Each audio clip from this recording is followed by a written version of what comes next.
Today's podcast is brought to you by Audible.com. Get a free audiobook download and 30-day free trial at audibletrial.com/speedforce. Over 180,000 titles to choose from your iPhone, Android, Kindle, or MP3 player. Thank you so much for your support. Enjoy the show.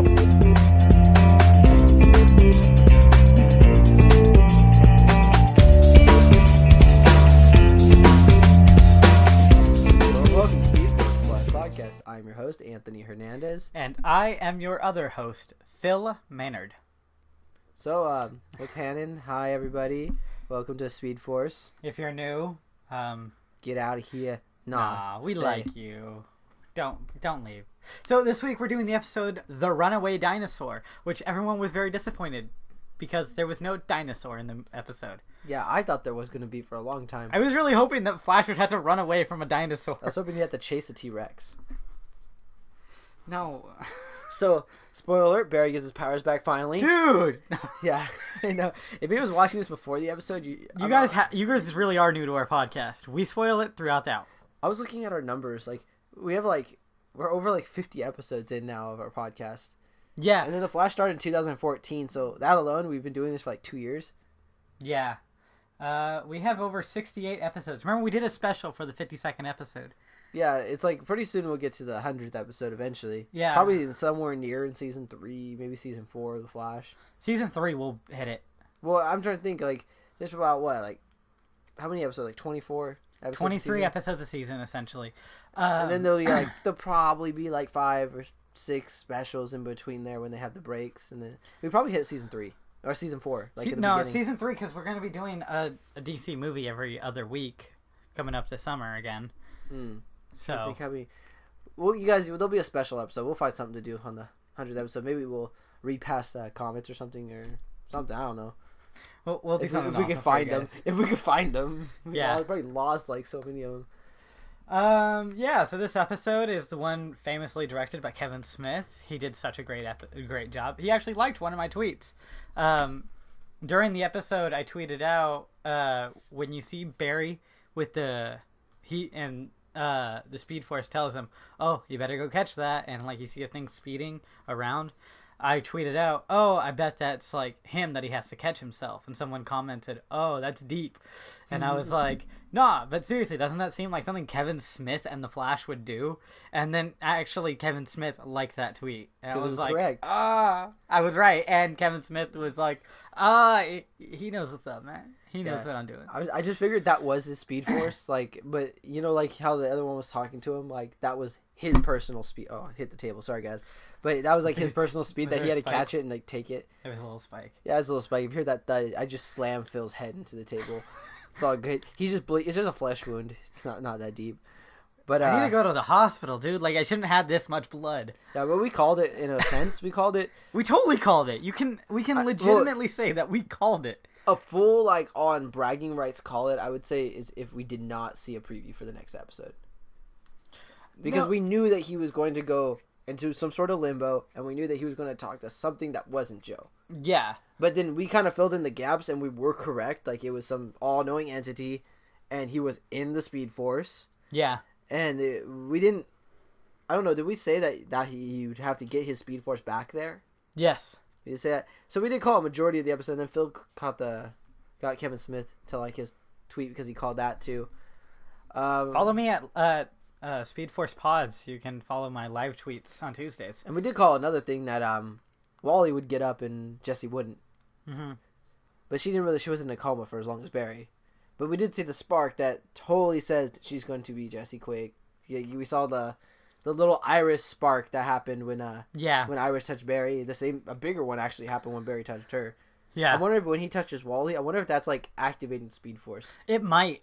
Because Wally seemed fine. Wally didn't seem like he had any sort of speed abilities or whatnot. Yeah, Joe dropped his cup. He did the test. Yeah. That's the best test for a speedster. I still love that. Iris was like, "I gave you that mug." That's why I'm always needing new mugs, Iris. I keep testing people if they have powers. Yeah. I walk up to everyone, drop a mug. They look at me like I'm crazy, but once in a while we get a berry. Oh, I did watch Arrow. I'm caught up in Arrow. Did you watch last night's? Guess what? I didn't. Wow. This is the first time in a long time. Dude, I tried to, but like it was getting super late, and I didn't watch The Flash yesterday either. I watched both, just one after another. Was it good? It was good. It was good. I do like how they're having the Hunger Games. How they had that. I'm trying to think of ways to say it. I don't want to spoil anything about it. Thanks. But it's like, I would say it wasn't like the worst episode. It was a good episode. I liked it. Everyone's giving this new season Arrow hate. I've yet to find a reason to give it hate. It's just, they've been on forever. They've exhausted so much in Arrow. Like, they can't do anything super like interesting now without being repetitive. They're trying not to be repetitive. Yeah. And so that's why they're doing all this weird stuff. So some people like it, some people don't. I think they're going the right route around about this. I really hope Oliver goes to Russia next season. Like, seriously. I'm getting tired, though, of his flashbacks. So what he did before he came back, it's like, dude, like, how many things did you do off that island? At first, I've been trapped on this island for this whole 5 time. years. And then like, he leaves. It's like, nah, dude, like, for those 5 years you're missing, like, there's a huge majority of time you weren't on that island at this point. Then you went back to the island. Like, you legit left the island, went, this sucks. And then went back to the island, went magic time. I think he's going to leave, go to, like, Russia, like you said. He has to become a part of the Russian mob. Yeah, because he knows Russian, and then he never explained that. And then he's gonna go back. And the Russian tattoo. And then he's gonna go back to the island for some weird reason I don't know. Again, thanks for not swearing right there. It looked like you were about to. I was about to, but I don't know. I like the season of Arrow. I think they've had better seasons. Yeah, I liked it when he started killing people. That was kind of cool. That was season 1. I like season 2 the best, or season 3. Oh, wait, is it season 3? I miss Roy. Yeah, Roy, I really missed in the show. I hear he might come back for the next season. He should come for back a little bit. Thea's way better. Yeah, this season was Thea's season, like, to be a better character, and she is a better character now. Actually, Colton Haynes actually just came out. Did you hear recently in an interview? No. Yeah, he just came out as gay. Oh. So, like, it was kind of cool because everyone's like, been go like, is he not? And he came out and it's just like, oh, cool. Like, I really like the actor. I'm a huge fan of him and stuff. I think it's awesome. I mean, yeah. Because he was dating Emily Bett Ricard's Felicity. How does she turn a man gay? I don't know. I don't think it was her fault or something. I gotta admit, though, when she takes off the glasses, like, she goes from, like, probably, like, a 10 to an 8. Like, I don't know. She looks way attractive with the glasses, but then she's got, like, beady eyes. Like, when she takes them off, like she's squinting and trying real hard, and I don't know. It's just with her. Phil, you taking off your glasses. Okay. Yeah, okay, yeah. Phil's taking off his glasses. I'm trying to prove it. Yeah, no, like, there's scenes where she takes off her glasses and she's, like, dressed real pretty and everything, but then she looks off. Like, she needs her glasses to be Felicity. Possibly, yeah. Like, that's kind but of still, like her dude, how costume. can she turn a man gay? I don't think she did. I think that he was still trying to figure out himself. Probably. And stuff. For all of you out there, we do support gay marriage and all that stuff. That's why we became actually ministers. Yeah. By the way, we're ministers, guys. Yeah, we're both ministers. For all of you out there, if you're sitting next to somebody and they're listening to this too, I now ordain the person to the left of you. You now have a witness, and a minister has done it through online. To be approved, go to the ordained website. ULC.com. Yeah, that. Universal Life Church. Pay some money. You get a form. Ta-da, you can marry people. I ordained you. You are now married to the person next to we need to do that on an episode. We need to just tell everyone that they're married next to the person. I did once, I think. Okay. I think I did. I married everybody one time. I was like, you're all married to whatever you're looking at. But I'm looking at a sticker. May Space Ghost be with you. Coast to coast. Oh, for all of you kids born out there in the 90s, you know what I'm talking about. For everyone else, y'all suck. You're terrible. God. Dude, I went to... Okay, so I tutor 7th graders. For all of you out there. Oh, is that... Are you going to explain that picture? Yeah. Okay. So I come into the 7th grade class. I got to pull it up because the way they wrote this... I can go future college or something? It was like, okay, so we have whiteboards all over this room because these kids always ask, like, questions that they bring from other classes on these whiteboards, and my job as a college tutor is to help them answer them. So I'm looking at this whiteboard, and these kids doodled some stuff on it. I'm pulling it up right now on Facebook, and I took a picture of it and posted it on my page because this legit made me worry about the future generation of college students. If my phone would work... Don't you guys all love it when you're trying to show someone something and then your phone does the little circle like load forever? It's still doing it. Phil's looking up on his computer, but I'm already on your Facebook page, yeah, bro. okay. It's this little stick figure, and it says, Be and happy, iCollege is fun. Yeah. There's a little stick figure in a heart balloon, and in it he's saying, "Be happy, iCollege is fun." And I'm looking at this, and I'm going, You wrote that you're concerned. yeah, I am concerned right now. That made me laugh. These kids. And these kids, they don't use Facebook. Apparently, Facebook's for old people. I didn't know this. Being 23, I guess I am old. I'm 21 and old, I guess. Yeah. One girl in a class of 35 students had a Facebook. I think it's because parents now use Facebook. Yeah. And they're like, man, we can't have our parents. When we signed up for it, parents didn't use it. They didn't even know what Facebook was. Yeah. But now it's like all these like 40, 50-year-olds, Facebook's easy for them now. My dad's on Facebook all the time. He's like 65. My thing's still loading, Phil, believe it or not. Wow. I'm right next to the router, too. All right, hey, so Pokemon Go news. Okay, first up, real quick. This is Anthony's house we're at, and he can't connect to the internet, and I can. Yeah, it's stupid. My phone sucks sometimes. So, Pokemon Go news, I looked it up last night and a little bit this morning because it seems like every 5 weeks on Thursday, it's weird, they always post something about Pokemon Go. And what they said, they were kind of just talking about there's going to be an update to the beta soon where they're going to let there's going to be like a shop area. And they kind of confirm what micro purchases will be. And it just kind of, it's unnecessary items to play the game. So, something to speed up time. So, things that have cooldowns in the game, they're not going to, you could pay to shorten those cooldowns. You could also pay to get like some sort of like incense to like make Pokemon attracted to you, like come to you. And there's a bunch of other little things, but really you don't need to pay anything to actually play this game. And that was the only thing they released. Besides, it's supposed to come out this summer, which would be awesome if they actually keep their word and actually release it this summer. I hope it. What do you think will finish first?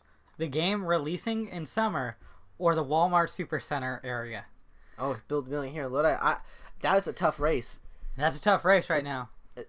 Because they're almost done building the outer stores. Like, KFC pretty much has their logo. Panda and Krispy Kreme already have their stuff going. Buffalo Wild Wings is almost finished, I hear. Yeah, they're probably going to build a Walmart first. Pokemon Go's really slow. Yeah. And Phil brought up the starters for the new Pokemon Sun and Moon game that's going to come out. We're going to since I it's on actually the topic. have not seen this video yet. You haven't? No. This just came out. I'm not very excited about Sun and Moon. Dude, in all honesty, this is making me want to get a 2DS, or whatever that's called. Yeah, I got a 2DS. For all of you out there, you can get a 3DS or a 2DS. They both play 3DS games. Just one doesn't fold. And that's the 2DS. But it's like $80. They just lowered the price for the 2DS. Dang, it's really cheap. They try to make a really cheap version and then the expensive, like, folding 3DS. But so they just announced the starter Pokemons. They have Rowlet, which is a grass flying little owl. They're getting lazy with their designs, though. I don't care, dude. This is making me want to get the game. Is a flying grass That type. is a legit upside down teardrop with no features besides the feet. Dude, I'm so excited because grass is finally useful in this situation here. When has grass ever been useful? You know I'm a grass trainer. So we have this little owl Pokemon, which is now like everyone's calling the knockoff of Hoot Hoot. There's Litten, the little fire cat, which people believe it's gonna go dark type, fire and dark. Yeah, so far it's just listed as fire though, huh? Poplio? Do you think that's how it's pronounced? Is that like a seal? Or it's like a little seal. What like about the Pokemon seal? Yeah. Dudong. I like that. That was made me laugh. If you haven't seen the trailer, you don't know what the legendaries look like yet. Then. Joey showed me a picture of them. I try to remember it. It kind of looks like legendary dogs. Yeah. Well, the sun is a giant lion, and the moon is a dragon bird thing. Sun sounds like the better one. November 18th is the release date for this. What do you think is going to come out first? Sun and Moon or Pokemon Go? I hope Pokemon Go. I also too. Like, I'd be so disappointed if they like legit release it in winter, and you don't want to go outside. It would tank the game. We talked about this before, how they were trying to release it in spring, so that way when the weather's nice, you want to go outside. Yeah. So they better release it in summer. Are they really? They're taking their own game. There is one theory out there though that because E3 is coming up, that they might just be delaying it to release E3. Yeah, to E3 to give a release date. Yeah. Which would make a lot of sense. I mean, if you're already this far behind in your original goal, you might as well release the actual date on E3. Yeah. And the beta's already out, so in their opinion, they've already done enough. So, in other gaming news, partial gaming news, Assassin's Creed just released their first trailer. Now, for those of you out there who saw it and we're not a big fan of it, look up Assassin's Creed trailer music fixed, because it gets rid of the Kanye track on there and replaces it with actual like Assassin's Creed music. Why did they not do that? Because they felt, let's get the more generation, let's put Kanye in there. It's just like, that's not what we wanted at all. It's stupid. It's a movie about a video game. The video game already has, and especially a video game with that music. Assassin's Creed. Well, there's a lot of games with really great music. Like Assassin's Creed's one of them. Oh yeah. Any Final Fantasy game or Kingdom Hearts game. Yeah. They all have great soundtracks. I don't know. Every time I see an Easter egg in Call of Duty when they have like some sort of music playing, it's always pretty good. I'm trying to think. I haven't played a lot of games with a big music soundtrack. I mean, I don't know if we can count Star Wars Battlefront, but because it's Star Wars music. But John Williams is a god. He is. But I mean, Assassin's Creed is definitely up there, and it's like they have great soundtracks. Like use them, like just use them. You don't have to pay the rights for Kanye for anything. Like yeah, I'm really excited for the movie. I think it's gonna be good. Anthony and I are gonna go probably opening night, like we do for a lot of movies.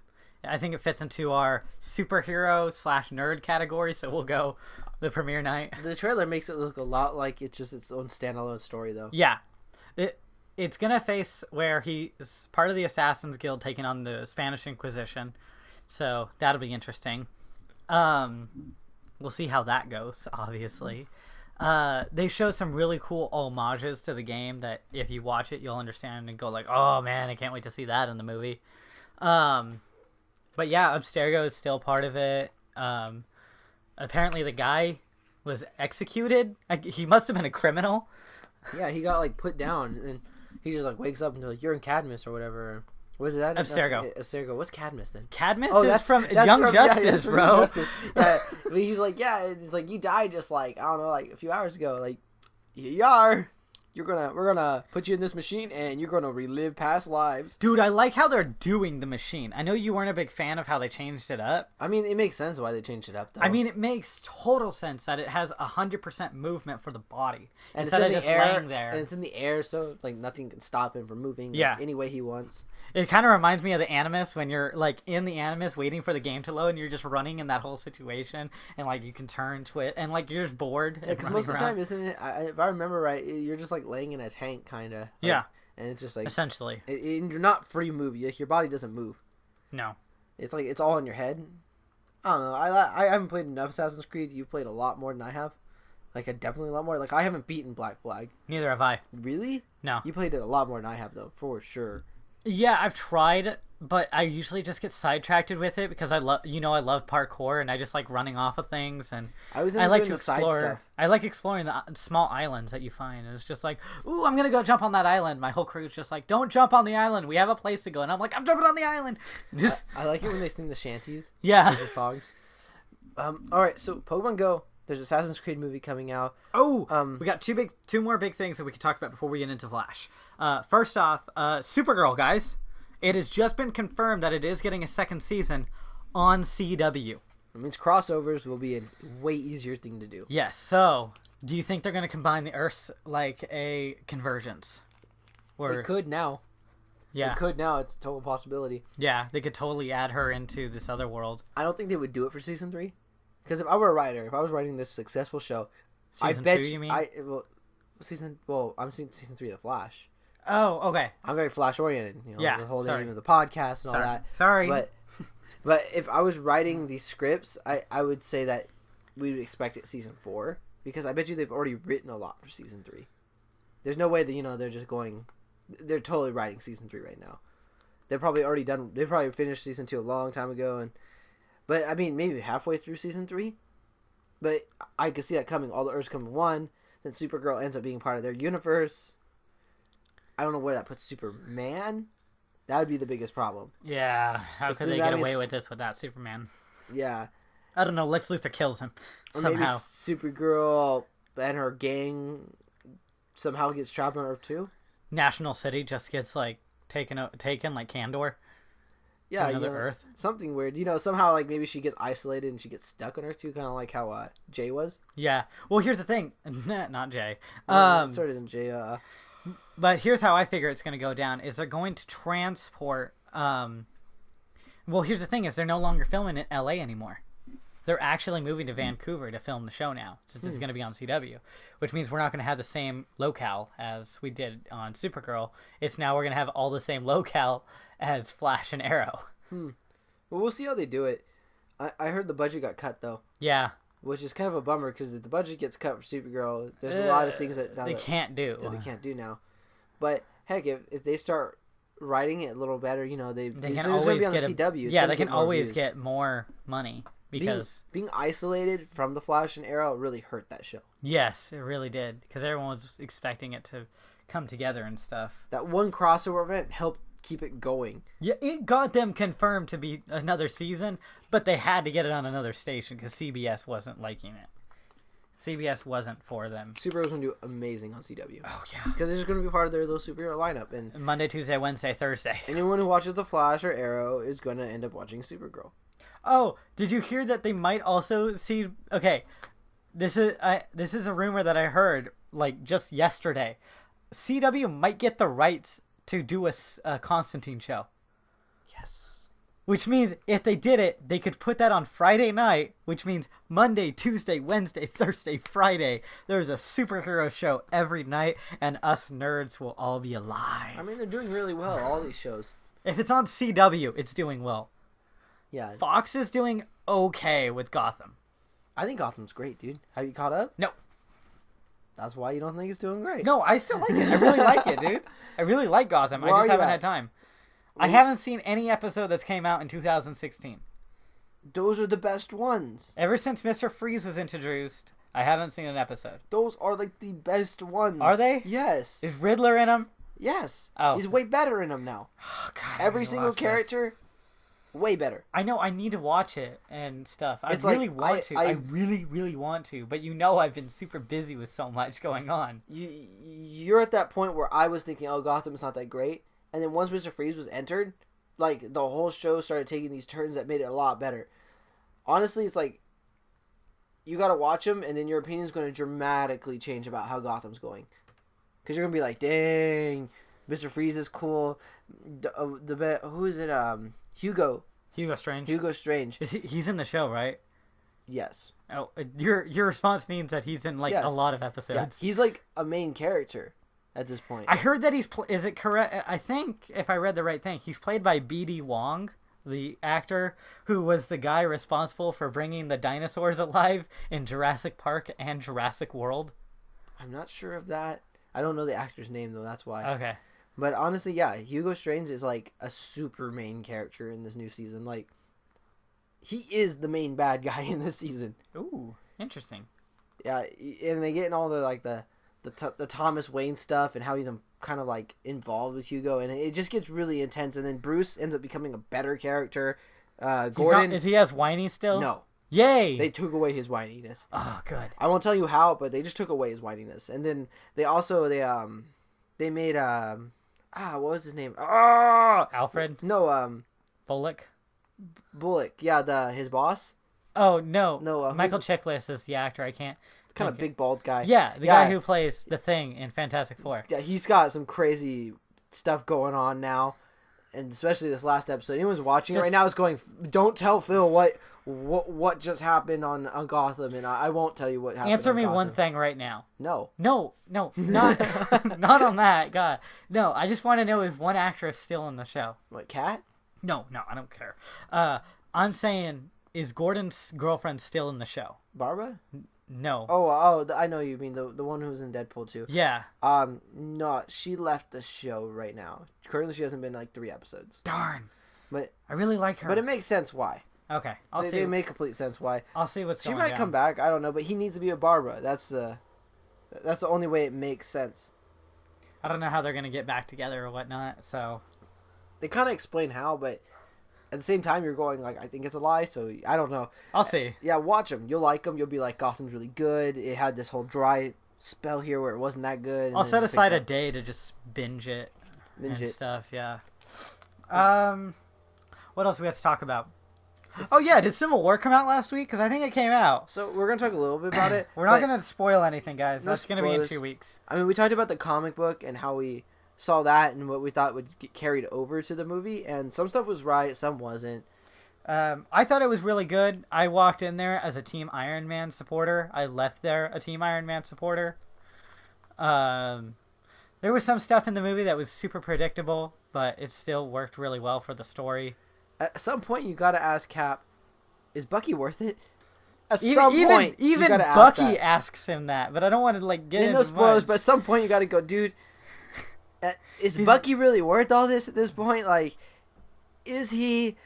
Oh, so no spoilers or nothing. The movie goes about the route you think it would. Cap and Iron Man, they have opposing views. I love Falcon in the movie. There's a big fight with all the heroes you like. Unfortunately, this is slightly a spoiler, but really not to anywhere near the plot. Our favorite Hispanic storyteller is not in this movie. Luis! No! It's kind of a spoiler because it says something about the film they wouldn't know unless they watched it, but at the same time, it has nothing to do with the plot. It has absolutely nothing to do. And even if they went on IMDb, they would see that he wasn't set to be in the film at all. Yeah, go watch it. I mean, if I were to rate this between 1 to 10... I would give it a 9. You give it a 9? I would give it an 8. There's some points where I was like, Captain America's side doesn't make sense. Exactly. Now you're understanding my Team Iron Man thought. But it's only because Winter Soldier messed up the original plot for Civil War. And if S.H.I.E.L.D. still existed, their influence in the movie would have made Captain American's side seem a little more, I don't know, makes more... I'm trying to think of a way to say it. It made Captain America's side look good. Like, it seemed like he was just trying to, oppose everybody, and even the United States at this point, and it's like, that's not Cap's, way of going about things, like... It kind of is. Well, Cap is always against the United States. You seem very, not objective about it when we talk about Captain America. Captain America step out of your own... so destructive and tries to destroy as much as possible. Step out of your bias of Iron Man and Captain America and be objective about this, and you'll see that in the comic, Captain America's side made more sense, but in the movie, it seems like he just had to oppose Iron Man. And as a result of S.H.I.E.L.D., falling in Winter Soldier, he couldn't do it in the same way the comic book did it. Yeah, I can see that, but they just wrote it also that he was just so ignorant and just so headstrong. And that's why I got an 8 out of 10 in my scale, just because they didn't give Captain America the justice that he normally has. Because you got to admit, in the first Captain America movie and in Winter Soldier, Captain America was Captain America the entire time. And then in this, it seems like he just had to oppose Iron Man. In Winter Soldier, he wasn't Captain America. Yeah, he kind of destroyed everything, actually. Yeah. Once again, is Bucky worth it? No! He's not. But the way it gets an 8 out of 10 in my scale for just the I can't wait to talk about with the spoiler thing, because there's stuff that I would like to bring up, but I can't at this point. I do want to... I would give it a 9, in my opinion. I could have used more of certain characters. I could have used less of others. No spoilers on Spider-Man, besides he was done well. Oh, guys, we have Spidey now. I mean, that was revealed in the trailer. It's not a spoiler that he's in the movie. Yeah. I left during... I had to go to the bathroom. Oh, yes! Okay, this isn't spoiling it No either. offense, dude. No offense, dude. But that's my favorite story I've been telling people. Yeah. I was trying to hold it. I had to go to the bathroom real bad. I was trying to hold it so Spider-Man showed up so I wouldn't miss it. And I couldn't hold it anymore. I had to go to the bathroom, and right when I did, that is the exact moment they introduced Spider-Man to the movie. Not just that. Not the trailer part either. The stuff that I didn't know. I don't know still what happened in that. What happened was... You can't say what happened. Oh, no, for you. What happened was Anthony is running down the stairs in the theater and turns his back to the screen to head down the little ramp. I think a lot of theaters are made the same way, if everyone's seeing how I'm seeing it. He ran down the stairs, turned his back to go down the ramp, and the second his back turned to the screen, up popped on the screen, Queens. And everybody lost their mind, and Anthony was gone. Yeah, I know. I was pretty bummed out that I left at that moment. I couldn't just yell, Anthony. I came in halfway through it, but I missed the majority of like Spider-Man's introduction to the movie. I've seen the movie 3 times now. I love it. Yeah, Spider-Man was done. I don't think I even told you that. I've seen the movie like every other day. Yeah, Spider-Man, they did him well. He's worth the watch. Like, oh my god, I'm looking forward to the upcoming Spider-Man film next year, Homecoming.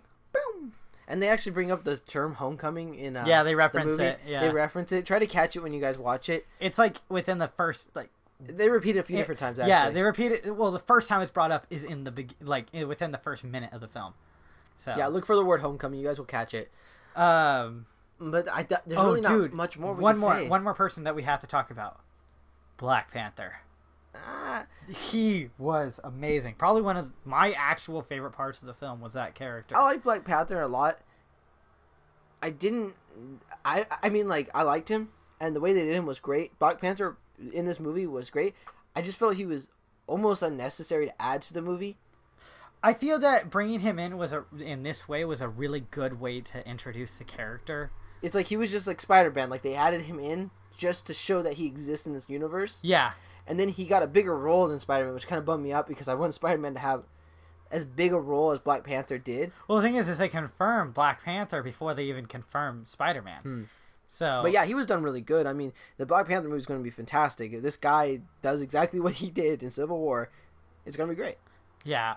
Oh, they just said that Lupita Nyong'o is probably going to be the love interest in the Black Panther movie to Black Panther, which is amazing. I love the actress, and I think you probably don't even know what she looks like because the 2 movies that you've seen her in, she's done animated for.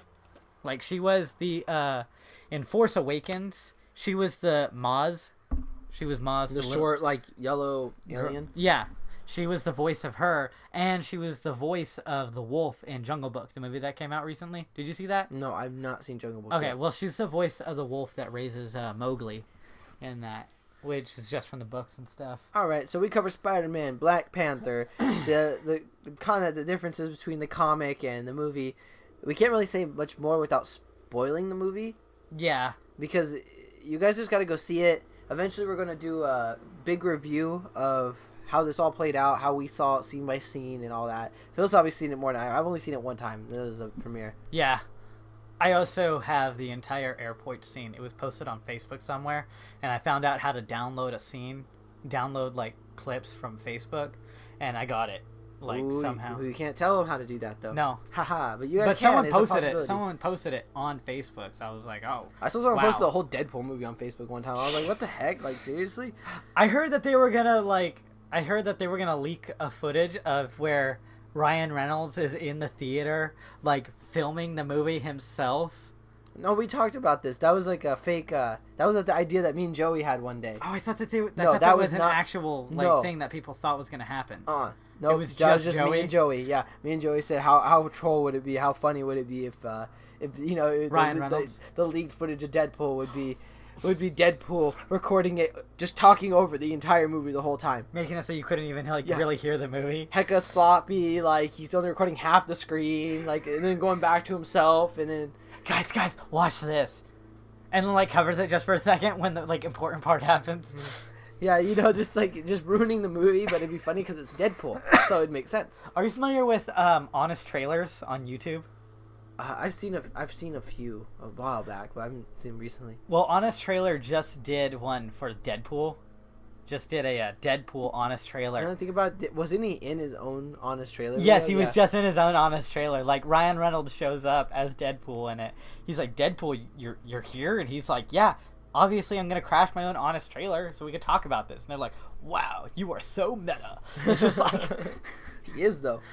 And the thing is he's... Because at the end of every Honest Trailer, they name every character in just a weird way. Like, they give each character, like, a weird name. Like Negasonic, or Teenage Negasonic, like the whole Teenage Mutant Ninja Turtle, but they did Teenage Negasonic Warhead or whatever. Her name is very difficult. Yeah, and the thing is Deadpool's like, oh, you guys gonna do the name thing right now? You know, like we did at the beginning of our movie. Because remember how they didn't even like name the actors and stuff at the beginning, like normal? The writers were the real heroes. The real heroes of this. That always made me laugh. A moody teenager. And what was it? A CG hero, a British villain. It's just like they just go through so many. Yeah. All right, so we're gonna get to the emails. Yeah, we got a bunch this week. Like record-breaking 5. Yeah, and a Facebook message. So 6. So I'll let you read this one since it's one of the shorter ones. This is from Danielle. Danielle Malone. Watermelon. No, I'm sorry. You guys gotta watch those videos. Those vines. All right. So okay. Well, I really love the whole Barry literally chasing and fighting himself thing. I was getting annoyed with emo Barry and obtuse Barry. Yeah. LOL. Wally isn't exhibiting signs of being a speedster, but he's also super secretive. So I assume he has experienced some speedster type things, but is keeping it on the DL. Jesse exhibiting similar things to Barry when he was stuck in a coma. So there's a lot. Also, did not bawl my eyes out during the Barry and Nora scene. She actually confirmed to me 5 minutes later. Yeah, I did. Yeah. Yeah, honestly, that was choking me up a little bit. Yeah, wasn't it? It was a very emotional scene. Sorry for the Hey, Feeling Anthony, what's the next? Is that the next one? That's the next one. Who's calling me Feeling Anthony? No, they use speech text. Hey, Phil and Anthony. Oh. Hey, Feeling Anthony. Oh, that's what Feeling Anthony. So now there's got to be fan art of me just feeling everything, every emotion at once. Lord Mesa would do the best in that. You just see my brain crack open. No, but the emo Barry, seriously, Barry's just I'm useless. I can't do anything. I suck. So, do you think Wally has powers and he's just not showing them? No. I truly think that he doesn't have them yet. They showed that when Barry touched Jessie, there's that spark of Speed Force energy, and then she woke up. And I think that is necessary for Wally to become a speedster. Is he might need Barry to basically, it's like a dead car. He needs a jump to start the engine. Yeah, I think that was Jesse's jump right there, and I think the next will be Wally. And yet, they haven't touched or talked to each other since that. Since actually for a long time. Actually, at this point, if you think about it. Yeah. So we're gonna see it probably next episode. If he gets in contact with Wally, we'll totally go see if there's a spark. And when you say spark, it's made me think they're gonna have some sort of relationship. But no, it's not like that. Like the Speed Horse, static discharge. Yeah. I'll let you read the next one because it's also a shorter one. All right. So hey, Feeling Anthony, I'm feeling everything right now. By the way, that's who wrote it. Hey Mel, you gotta stop doing the speech texting, man. I'm not a good reader. You all hear me? I read like a 6th grader that's pointing out the words. But alright, I'm gonna try. Pretty heavy episode this week. I like the Christmas Carol take on Speed Force. The whole past, present, future type deal. Yeah, I guess that was. There were 4 though. Yeah. But I kind of see where he gets that. I see it too. The whole thing was comic book. How do you say that word? Pseudoscience. Pseudoscience? I was going to say pseudo. The P silent. I was thinking of a cheese. I'm sorry. You told him last week, stop writing big words. Yeah, these are big words, bruh.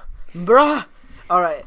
So it's a Fudo? Pseudo. Pseudo? What does pseudoscience mean? Do you know? Yeah, but I can't figure it out right now. Mel, how did your phone translate this when you spoke into it? Did you just legit say pseudoscience and it just went, oh yeah, we know that word. All right, so pseudoscience at best. Means it. I just can't remember what pseudoscience means right now. All right. I noticed 2 tiny plot holes in this episode. When Barry came back in the end, he still had his Flash costume, even though he dissolved out of it. I did notice that too, and it left behind. So Flash gets I have a theory about his thing. First off, he went to Speed Force with the costume, but the costume was kind of destroyed. And there's been proof in the comics that Barry's been able to make a costume out of pure Speed Force energy. Yes, someone actually does bring that up in a later email. So someone does bring that up. Maybe that's why, but that is a plot hole because this costume is clearly fabric. So let's see here. Well, it's going to look fabric. It's not going to look like it's Speed Force energy. What would that even look like? I think it'd just be leather. Glowing. Yeah, I don't know. It'd be tight. It looked just like his last costume. I think it was a slight plot hole in it. They just didn't want him to come back with his powers without the costume, and then they went, with him dissolving and showing that chunk, they needed Cisco to touch something to find Barry. So, alright, costume, even though he dissolved out of it and left it behind. I totally understand why he was wearing it. His costume was sort of Matrix-like material. Matrix-like mental projection of himself. Yeah. Alright.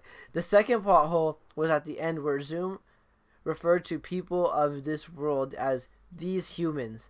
Isn't Zoom human since he is Jay? No, he thinks of himself as a monster now. Yeah, he no longer believes himself as a human. Kaylin kind of like said, swipe left, and he was like, Arr! But I want to swipe right, and it didn't work out. So I don't know. Jay's just weird. He's not even Jay. His name's Hunter, and he's weird. So anyway, it was an awesome episode, and I can't wait to see what happens with the army of metahumans Zoom has gathered. Well, that's all I have for now. Have a good show, Days. Mel. Mel, I totally get it. I used to talk to speech thing all the time because I spell really bad, but you gotta super proofread it because like I've accidentally told someone in my group, and yes, this was a gay man in my group, and I told him that I loved him by accident when I was trying to say like, you want to get in a group later or something weird, and it somehow just said I love you in the and I sent it, and I didn't know for hours. Bad things happen if you don't proofread them. Trust me. Trust me. Okay. No, but I love that he's gathered an army. He's pretty much like, yo, Barry, you just got your powers back. We're gonna make this a problem for you. Yeah, you need to like call Oliver. Like that picture that they posted. Yeah, you need to call some backup, bro. You can't Kara. Fight that. Like seriously, get Kara in here. It takes you 45 minutes to defeat one of them. I'm gonna read this one from Steven Schinder. Cisco is definitely my favorite character of the show. How could he not be? Like, he's like one of the best characters of the show. I remember way back when the show first came out, everyone hated him because everyone thought that he was just there for comic relief. Yeah, he's now become a main character, his own hero. He's developed into his own character. He's the whole package now. Yep. I think we talked about it before. How we were saying that he is like got the best origin story because it's just so well developed. Yeah. He watches The Walking Dead, shouts Expecto Patronum, and references midi-chlorians without making a joke out of it. You're right? Like, this guy is great. He's like you and me out of normal day, just bringing up nerdy stuff on a normal topic. The Expecto Patronum thing was one of the coolest because he straight got to control lightning for a minute. Like, it was pretty cool. Speaking of which, it's cool hearing that Phil is reading Star Wars Bloodline. I finished it on May 4th. Nice. And loved it. It changes how I view The Force Awakens a bit. I'm really excited to get through it. At this point, what happened recently? What just happened? I think the Senate building was just blown up in the book. You guys should check it out. It's really, really good. The actress who does it is so incredible. For the episode of The Flash, I was kind of disappointed that there was no actual runaway dinosaur, right? Yeah, me too. Would have been nice. Hours before watching this episode, I was learning about The Time Machine by H.G. Wells in my English class, and we were told that dinosaurs have something to do with it. Hopefully, I get my dinosaur fix when I read the story. Is The Runaway Dinosaur a real book, and is it available on Audible? No, it is not a real book, but you know what is available on Audible? The Dinosaur 4. Wait, check this out. I checked into this book. Looks awesome. It's actually written by Geoff Jones, one of the head writers at DC. So you got a really awesome writer behind this. It's narrated by Nick Podell, I believe, or Podell. And I'm going to read the little description for you. 10 strangers trapped in time. A ticking sound fills the air as Tim McGregor enters the Daily Edition cafe, hoping to meet his new girlfriend for coffee. Moments later, the cafe is transported 67 million years into the past, along with everyone inside. Time is running out as 10 unlikely companions search for a way home, while one of the group members is trying to keep them trapped in the past. Who will survive? That seems like a very interesting book, because then there's going to be all these dinosaurs around. The book's called The Dinosaur 4. I don't know if I mentioned it at all. It's like the Fantastic Four? I don't know. You can easily get this on Audible, guys, and to get it for free, you guys can go to audibletrial.com/speedforce, fill in, get your free little account, sign up, get your book, and then you're all set. And every single time you do that, it helps us out a bit, and our podcast gets just that much better. Yeah, we can always keep improving it the more you do this. And about the H.G. Wells Time Machine, I've actually attempted to try to, I did an audiobook on it. Yeah, it's hard. A lot of big words. Yeah. A lot of really, really big words. Good luck, man. Good luck, man. Yeah, there's a train going by. I hope it's not disturbing you Load guys. guys. There's train. We have the window open because, legit, it's probably 80-something degrees out. I know that everyone's going, there's no hot, but for us, it's hot. So we gotta open the window. For Anthony, it's hot. I lived for 2014. I was living this whole summer out in Utah. Legit, if we were to shut the window, it would smell like Teen Spirit in here or something. It would. It'd be all BO and everything. We wouldn't like doing the podcast. We'd be trying to get out of this. And this is gonna be a long episode today. Yeah, we're already at 44 minutes. How far? Did you check it? Dang, yeah. Okay, so back to the email. I enjoyed this episode regardless, and considered using bleach on my eyes to unsee it so I could watch it for the first time again. That works. That wouldn't work. No, Anthony, stop. Well, it doesn't work unless you get a little chili pepper, because you need that pinch, so you know it's good. Bleach in your eyes wipes everything. It's pretty much the main source of the little memory wiper gizmo from Men in Black. Is that correct? Who's calling you? I don't know. Everyone calls me. Call him out, tell him you're doing a podcast. Probably Antonio. I enjoyed the episode regardless. Oh, I already read that. But then I worried that would mess up my irises and make them fade. I get it. He made a pun, Anthony. Did you catch the pun or no? No, I was too busy watching the phone ring a second time. I was also wondering if there's a type of acid I should use instead of, so I could be like Daredevil. Well, you can do LSD. No, stop. I shouldn't have read that on the podcast because you're just gonna get the worst advice. I mean, if you do LSD, just be sure to drink a lot of Red Bulls, so that way you don't sleep. So that way you can have as much fun as possible. I'm gonna read this next one so Anthony doesn't jump off of a bridge. Who wrote this? Mark Monahan. Dude, what the heck? Divide it up, bro. You could send it into 2 emails. Hey. He numbered them for us at least. He did number them. So we gotta thank that. I'm gonna lean back here. Yeah, Anthony, lean back and just lean up when you're ready to join in the conversation, please. 3 years later. And that's the end of the podcast. No. Hey, Phil and Anthony, Mark here with some thoughts on the last episode of The Flash, Runaway Dinosaur. Okay, here we go. Some thoughts. These are a lot. Kevin Smith, I thought he handled both the A and B storylines very well, having to pull off some very emotional scenes with Barry and some wacky meta-zombie fun with the rest of the cast. All in all, good job, and of course Jason Mewes cameo, just in case you forgot he was directing. I love the cameo. He actually showed up twice, guys, if you didn't know that. He showed up at Big Belly Burger as the guy who was on the date. And he also showed up, but you can't tell it's him. He's one of the metahumans down below in Zoom's army. Yeah. Guys, I'm so far away from the mic. Yeah, I'm trying to get him to talk on the podcast and just messing with him. Number 2, I'm in heaven, Speedforce heaven.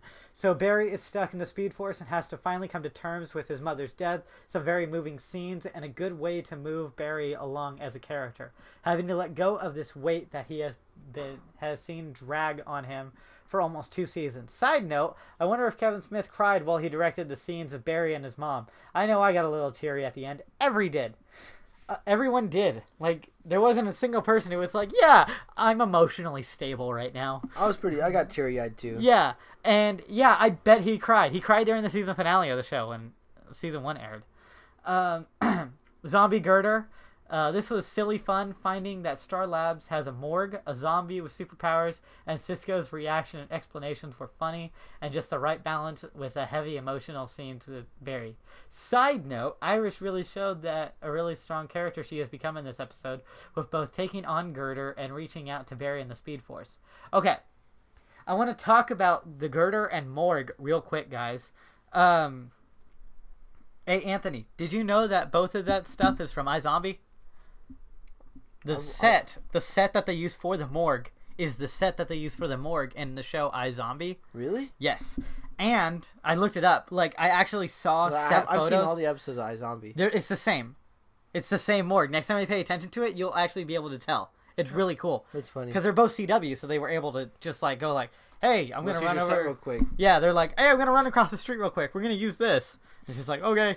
Another thing that's interesting is, dude, the guy on there is on iZombie. Wait, no, there's only 3 down there. It's the... Dude, the zombie guy, the guy who plays him, Greg Finley. Is he like the guy, the thuggish guy? But the guy who's like an undercover cop in the show iZombie? Oh, yep, he is. That's him. That's hecka funny, yeah. So he got to be a zombie in this. Have you seen iZombie? No. You suck. Huh? Oh, I was just saying you suck. Oh, I don't watch anything at all, Phil. I've seen like 2 episodes of it, and I'm very confused of when the laws of nature got changed to zombies are now allowed to be hot. It got really confusing to me. When did that happen? It's like they did some sort of like, it's like she's like the first episode that I guess people are doing like this new synthetic drug or something, and it caused them to go like just rabid and crazy, and they start biting everybody, and then she becomes a zombie. But what happens is if you eat human brains like on the regular, like you're in full control of yourself. You just gotta keep the dietary needs of a zombie. But if you don't eat human brains for a lengthy period of time, you eventually start to get like kind of like feral and. Isn't that why she works in like the morgue? Yeah, so she can keep eating brains. But as a result of her eating brains, she also gets the personality type of the person that she's eating. Yeah. And she gets flashes of their memories, so she uses that to solve murders. Okay, that's the whole premise. That's the whole thing of the show. I seen like 2 episodes. Someone gets murdered. It just came on after Flash. Yeah, she eats their brain, and then she helps solve that murder using the flashes. And then she ends up like one time she got a kleptomaniac, and she kept stealing stuff. Like she just kept stealing stuff. I saw the episode where she ate the brain of an erotic novelist. Oh yeah. Like that's the only episation that I've really seen. I was That's not really one of the best confused. Ones. That's not one of the best ones, to be honest. I was really confused by like how zombies are now hot. It was weird. I actually asked one of my friends, and he's like, "It works." Yeah. So number 4, no powers for Wally yet. Wally seems unaffected by the explosion, but Jesse was in a coma similar to Barry's, with a shot of Speedforce flowing from Barry into Jesse. At the end seems to make me think that she will develop speedster powers soon. But don't count Wally out yet. Cisco's powers didn't manifest till long after the accelerator explosion, so you never know. So yeah, I think Barry's going to need help next episode with all these metahumans, and Jesse's powers are going to manifest in the next episode possibly. I bet Wally, I think they're going to do them at the same time. I don't think at the same time. Because they both got hit at the same time. Yeah, but then again, remember, Barry went into a coma. Wally didn't. Jesse did. Maybe his will manifest later. Yeah, that's what I'm saying. That'd be weird if they let Jesse be first and then Wally second. Maybe. It'll work, I feel. Number 5. Okay, we get it, guys. We get it. Where did the suit come from? As we saw in the last week and this week, Barry's suit was completely destroyed. But when he came back from the Speedforce, he had the Flash suit on. Did the Speedforce create it? Is it made out of Speedforce? Does the Speedforce take fashion design? And if Speedforce did create it, why not give him an updated one that compresses into the ring? Just me having fun with little nitpicking. Don't worry, everyone's nitpicking that, it seems. I'm wondering, because he went into the Speedforce. Like, physically, he went into the Speedforce. Yeah. So, anything there is physical. It's real. Yes. So, when he puts on a costume that's made there, he could leave with it, and it's still a real thing in his world. Yes.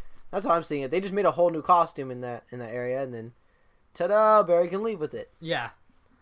I wonder. It all works. Technically, everything in there is Speedforce, and technically it is made of Speedforce. Yes. You might need to get another one soon before it dissolves. Yeah. I'm naked. Just running. Why did I choose the day to save a school bus full of kids? Oh, God. Dude. Well, that's it. He's Barry Allen. Thought this was a good episode. I know him. And now the stage is set for the final 2 of the season. One question before I go. Do you guys think that the season will end on a cliffhanger, or will we have a definitive end to the season? Well, cliffhanger. Cliffhanger, yeah. Last season ended with him jumping into a portal to no one knew where. And we were all just here like... It kept us wanting a second season. Okay, come back. Yeah, what's happening? They're going to end it on like a huge cliffhanger, and we're all going to be hating it. Yeah, we're not going to be happy with how they're end it. And then we're like, watch season 3, guys, to know what happens, and they're going to answer probably in 3 gonna seconds in season 3. Yeah, kind of like they did with this. It was just like, oh, we just somehow closed it. They do it every break too. They end it on a cliffhanger and they answer in like 3 seconds. Yeah. Till next time, your fan and friend, Mark Monahan. P.S. If you guys could give a shout out to the Geekverse page on Facebook, that would be awesome. If cool. If not, it's cool. No, we'll shout out, bro.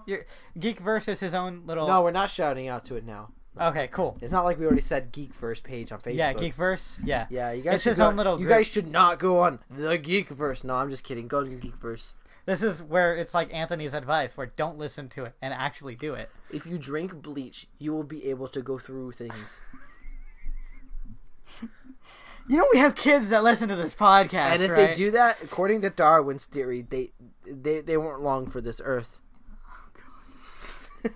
If any kid in the right mind goes, oh, if I drink this bleach, I'm gonna be a superhero, it's like, if anybody does that, if anybody out there does that, I will be looking for a new co-host. Have you heard about these kids, like, you know those Tide packs that you throw into your like wash, like they're like this like little like package that dissolves in there, and it's I use those. Yeah, these kids are legit grabbing these and eating these, and like they're going to the hospital, and some are like seizing, and some are having strokes. Why? Yeah, no, and they're making it like a big thing, like it's Tide's fault for making the thing look like candy, and I'm like, for one, it's the parents' fault for leaving it low to the ground, and for two, the kid's a stupid idiot for grabbing this thing that clearly doesn't smell or look like candy whatsoever, and then just eating it, and on top of that, once they start eating it, that thing's gotta taste terrible.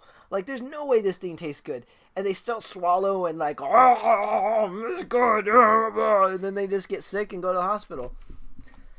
I was seeing it. It was a big news story and everything. I'm like, this is stupid. Like, jeez. Okay, I'm going to make you make the call. Do you want to read this one or this one? I'll read Jason's. Okay, so I'll read Gabe's real quick. All right, Gabe. Gabe Diaz. Has he emailed us ever? Yeah, I think he has. We've had one email. He's on the Facebook page. He hits us up every so often. It was sent from his iPhone. Yeah, it was. All right, I had to say, hopefully not speech text. I absolutely love this week's episode. One of my favorites, and that's saying something. Yeah, it really was a good episode with not much actually happening, like physical wise. Like there wasn't much like action. It was a really, really good episode. I love the scenes with Barry in the Speedforce, but I was a little confused also as to why the Speedforce took him and how that all fit into the season as a whole. Was it his guilt of not saving his mother somehow holding him back from getting his speed back? Yes. I think it's in the Flashpoint movie, where if you guys literally watch the Flashpoint movie, because you will understand. Like they took it straight out of the comic and movie in this episode with Iris and Barry at Nora Allen's grave. Like, have you seen the comic? You've seen the movie, right? Flashpoint? Yeah, we did a whole thing on it. Yeah, remember when they go to the grave at the end of the movie and he finally accepts it with Iris there? They totally did that in the movie, in this episode. He just did it in the Speedforce. No, not even in the Speedforce, even at the end. He did it 2 times, didn't he? Yeah. Once in the Speedforce and then once with Iris. Yeah, once with his dad and once with Iris. Which, then again, they still haven't confirmed being together yet. Yeah, they will soon, hopefully. They're hinting at it heavily. But... CW, just do it! Listen to Shia LaBeouf. Don't let your dreams be dreams. Nothing is impossible. So I want to point this out, and no one's pointing this out. Oh, no, I'm gonna wait. I'm gonna see. Just in case. See if Jason did it. Okay. Where are we at? Oh, if so, why has he not shown little to no indication of it throughout the season? Oh, we just talked about that. Or by not saving his mother, did he unwittingly reject his gift? And that's why they brought him to the Speed Realm, and that's what I'm calling that place. It's the Speed Force is where he was at, to get it all sorted out. The thing is he didn't reject his power by not saving her, but he still regrets not saving her. If he, sorry, by regretting it, the Speed Force felt, is he actually worth this? Should we still have him have these abilities? And they had to put him through a test to find out, is he worth the power or not? Like this time, it's like last time he got the powers by accident. This time he has to be given it on purpose. Yeah, he has to decide if he wants it or not. And he has to give up one thing. That's, regretting losing Guilt. his mom. He has to give up guilt. And why was only Jesse in a coma-like thing that long? But through that mild confusion, I still love this episode, especially Jason's cameo and Iris's attitude, which I thought was pretty funny. All in all, I give the episode a 9.6 out of 10. Yeah, it was a good episode. Good episode. Yeah. Anthony, you're the judge. Did you like Iris this episode? I felt that she did better. Yeah, she was much better in this episode. Yay! It has Anthony approval. She wasn't useless. I'm actually going to try and get an interview with her. Oh, good luck. Because she's going to be at Heroes and Villains Fan Fest in San Jose. By the way, guys, go to Groupon, right now. As I'm talking to you, if you can go to the Heroes and Villains in San Jose, if you are in the area to go to that in August, go to Groupon right now. Because I got tickets for each day of $9 for each day, with making that a total of $18. That is a $79 deal that I got for $18. It's a good deal. Go to Groupon and do that. You will save so much money, and there's so many people that are going to be there this year. Like a bunch of people from Guardians of the Galaxy. They're going to have Michael Rooker, Sean Gunn, Karen Gillan, which people probably know from Doctor Who as Amy. Right? That's Amy, right? Yeah. Okay. Sorry, Anthony has a poster. Amy Pond. And then Rory, who's the best character ever. He's way better in DC's Legends. Yeah. He's just he's important. Yeah. What? He was important in Doctor Who? Yeah, sort of. Kind of. If it wasn't for him, who would have died every episode? No one. There's the answer. No one. Rory had to die every episode, essentially. What else? There's so many famous people going to be there. A bunch of people from Arrow is going to be there, like always. If you guys watch Once Upon a Time, Peter Pan is going to be there, which is awesome. That guy's great. He's on. Do you watch Heroes right now? Heroes Reborn? Yeah. Yeah, I watched the first season. Yeah, he's Are they the making kid. the next season? I don't know. Oh, that kid. Oh, yeah, that guy's cool. Yeah. Is he British in the show? He's a time traveler in that show. He's tight. Is he British in the show or no? Okay. He's American. Okay. Yeah, he can What? How old is he? Just so I make. He's the master of space and time. Just so I know that we're still talking about the same He's person. like a teenager. I think I need to pull him up just in case, so we know that we're talking about the same person. Peter Pan. Once Upon a Time. Yeah, some kid. Okay, because the guy's 30. Are you serious? Yeah. Maybe in late 20s. Are you serious? That kid. He looks like he's 17.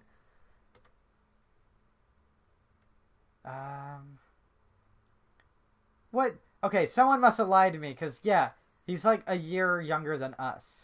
There we go. That makes sense. He doesn't look 30 years old, Phil. Yeah, no, someone told me that he was super old and they lied. Yeah, I'm sorry. Why are you lying? Man, I can't say that whole song, but everyone knows what I'm doing. Yeah, he was born a year later than me and 2 after you. How old is he right now? That's him from from Heroes? Yeah, he's cool in that. He is 20 right now. Yeah, he can't even drink. Oh wait, he's from UK. Yeah, he can.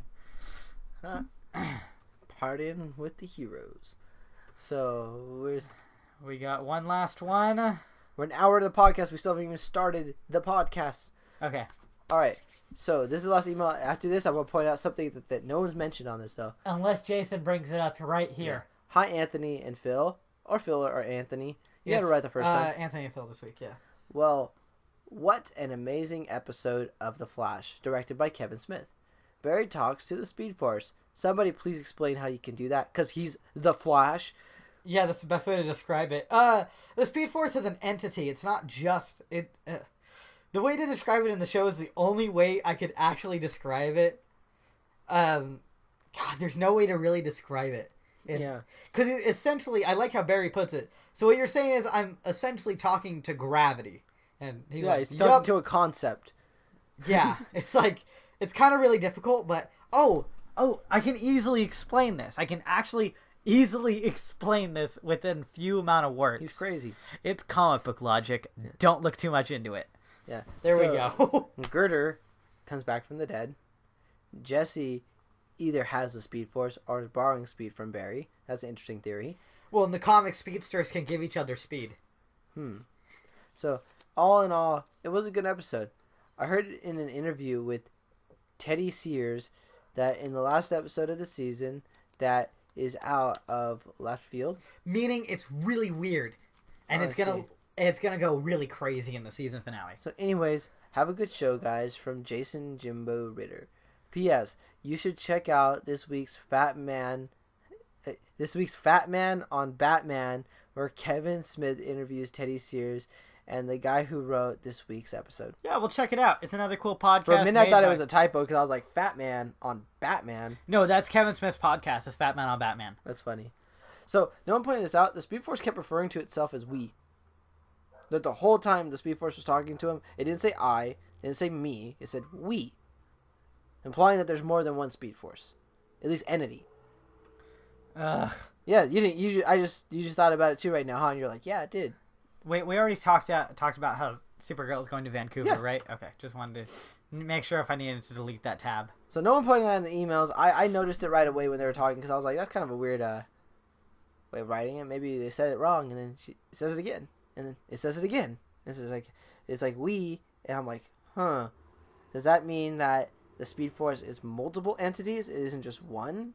It is one communal entity, maybe. But you know what? Referring to itself as we, maybe each speedster has its own Speed Force to talk to. Possibly, yeah. And in this situation, this happens right after Wally and Jesse get hit by the Speed Force wave. Uh-huh. So there would be a we. And also Zoom is a speedster too, so he'd probably have his own to talk to as well. And same with Reverse Flash. Yeah. So we'll see what's up with that. I just want to point it out. No one did. All right, so we're going to get started with the episode this week. What time is it right now? We're about an hour in, Anthony.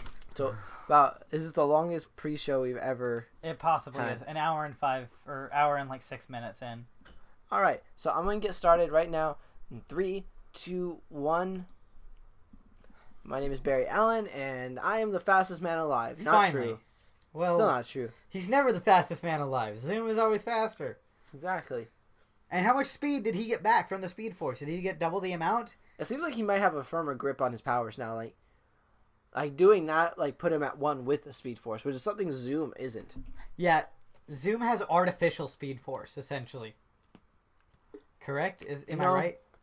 The way they set him up is he got a Speed Force from a particle accelerator explosion. Oh, yeah. But then it's like he used the velocity serum to go faster. Oh, we got a quick shot at the Flash Museum right there again in the previews. I was wondering. I thought when I was watching this, I put on the wrong episode because they showed Girder. I was like, am I saying his name right? Yeah, Girder. You look at me like, Anthony, you're saying it wrong, but I ain't going to say nothing to you because we're on a podcast. And I want to see everyone make fun of you. No, it's Girder. Ooh. Look at him get ripped apart. When they flew, Jessie smacked her head into the ground and Wally didn't. Maybe that's why she went into a coma. Wally laid on his arm or something, but she I love how Wells is just really confused. My math was right. Why did it not work? It did work. You just sent him into the Speed Force. You didn't give him the Speed Force. Yeah, it kind of really backfired a little bit. It worked too well. Nothing on the GPS. I can't find him. Where is he? Jesse, come down here. They can't reach Jesse. Real quick, I want to point this out. That Joe and Wells runs right here. Check out Wells' sick moves. Look at this. Boom. Just slides like he's a superhero or something. And I'm trying to pay attention. Do you see any lightning coursing over them? No. Not Wally, obviously. And her heart stopped. No, it didn't. Her heart is going so fast you can't tell. Just like Barry's, remember? And you remember that, right? And Wally didn't touch Jesse either. I think they really need that spark. Yeah. I mean, even Barry got the spark from Iris. It's beating. Her heart's beating. Weird. It's slowed down for a second. Henry, he's a doctor. Go get him. We need a doctor. Doctor. How you feeling, Wally? I think I just almost go into a coma. Barry's gone. She just straight up just tells him, Barry's gone. Yeah. If I here, let's go. You seem fine. Wells is just left alone with his passed out daughter. It's okay. Henry Wales, his daughter's upstairs. The energy hit her too. How do they know? Oh yeah, I guess they knew. They saw the energy. Her heart stopped beating. Cisco's hoping to vibe right here. Does this mean he has 2 emblems now? No. Because he's got that one and the one he comes back with. And vibe. And so this is okay. That's for what those. it really This looks is like. what it really looks like. This is what's really happening. But Barry's mind is seeing it the other way. In case you guys didn't know that. Okay. Yeah, Cisco's not seeing it without. He's seeing it with no filters. Yes, exactly. Hashtag no filter. Yeah. And then Barry, he's seeing it with all this like extra stuff. Like Yeah. they made it so it makes sense to him. Although sticking him in the same area that his mom died in, that was kind of messed up. Hey, does that whole like little fish tank thing, the whole like Atlantis looking thing look? Is it supposed to be like that? Yeah. Like it's supposed to be like an Easter egg or? I don't think it's an Easter egg. I think it's just a fish tank. Look, there's a dinosaur up there. 2 dinosaurs. There's a bunch of dinosaur posters. I think Barry was really into dinosaurs. Every kid was. And there it is. The Okay, runaway dinosaur. real quick. The name there on the book, Helberg or Helbing, is actually a reference to the executive producers, who, yeah, What if you Aaron wrote and it? Todd Helbing. Huh? What if he just wrote it like, I wrote this story about a dinosaur. It's and not I a real really book. I really wanted to be in this episode. And then they read it. They're like, oh, This okay. doesn't seem like it would work for kids at all. Yeah. Joe, Barry, get out of here. I'm doing police business. Again, another person was killed here again. Good to see you, Barry. I think it's kind of messed up that the Speedforce pretending to be his mom to that And I'm not level. Joe. You're not? No. He What's goes, happening then? he goes, this is Joe, and he holds up the coffee. Like, he's drinking coffee. He just trolls him. This is Joe. No, stupid. Now sit down. We're gonna have a talk, you and me. Oh, Jason Mewes. Gilbert Godfrey? He'd be my life coach in the Speedforce.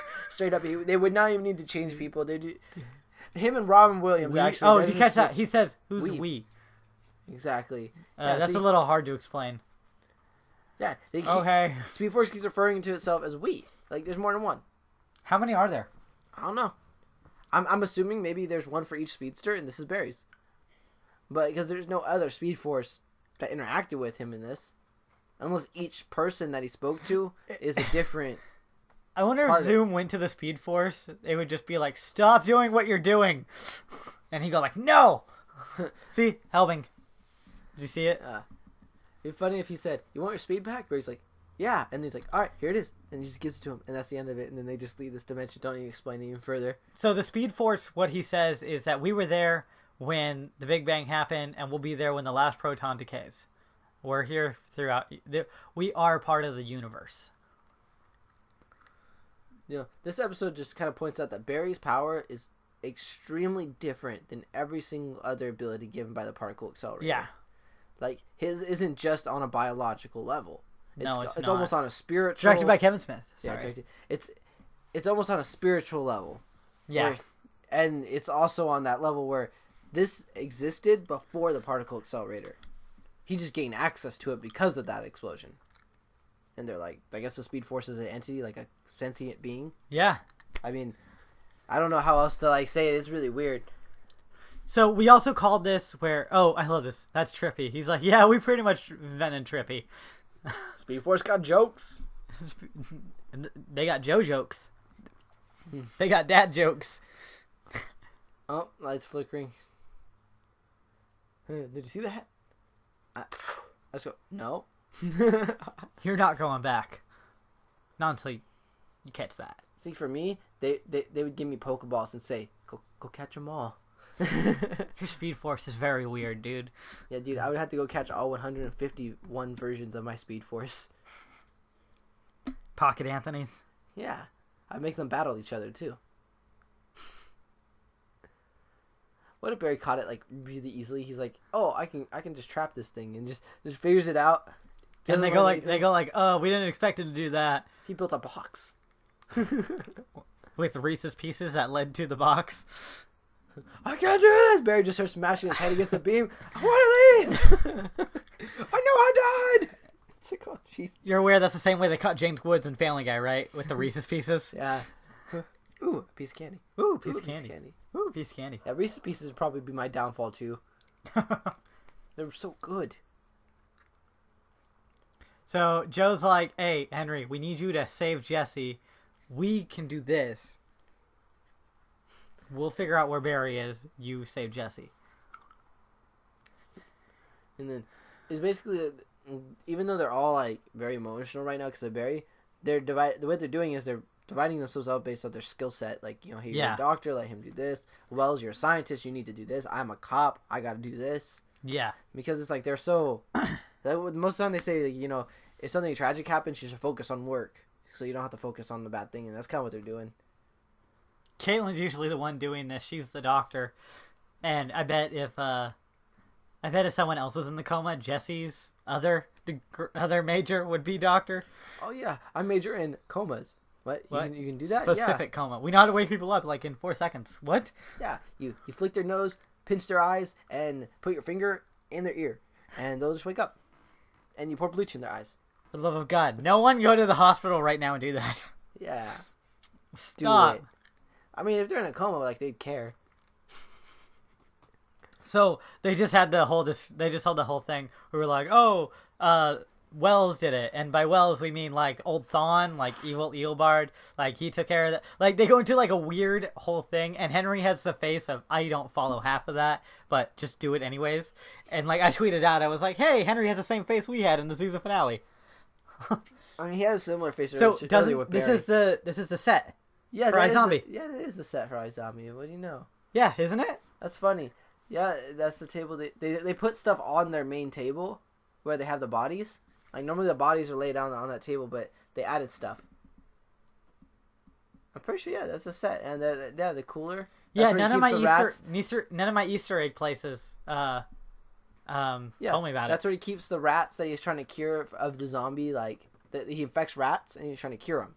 Oh, okay. And that's the cooler room behind Cisco. What's in the cooler room? Oh, Girder. So now the cop's the zombie in this show. A zombie? For real? The way Cisco says that is real funny. For real? Then he references Walking Dead in a moment, I think. Sorry, guys. I had to blow my nose really bad. Real quick, I want to bring this up. Lord Mesa, get behind me. And she's like, no, you get behind me. Jeez. And then Cisco grabs, like, the nearest, like, random thing. I love how they mess up the set, so now the iZombie, like, production staff has to come and fix it. What did they do? He broke a door.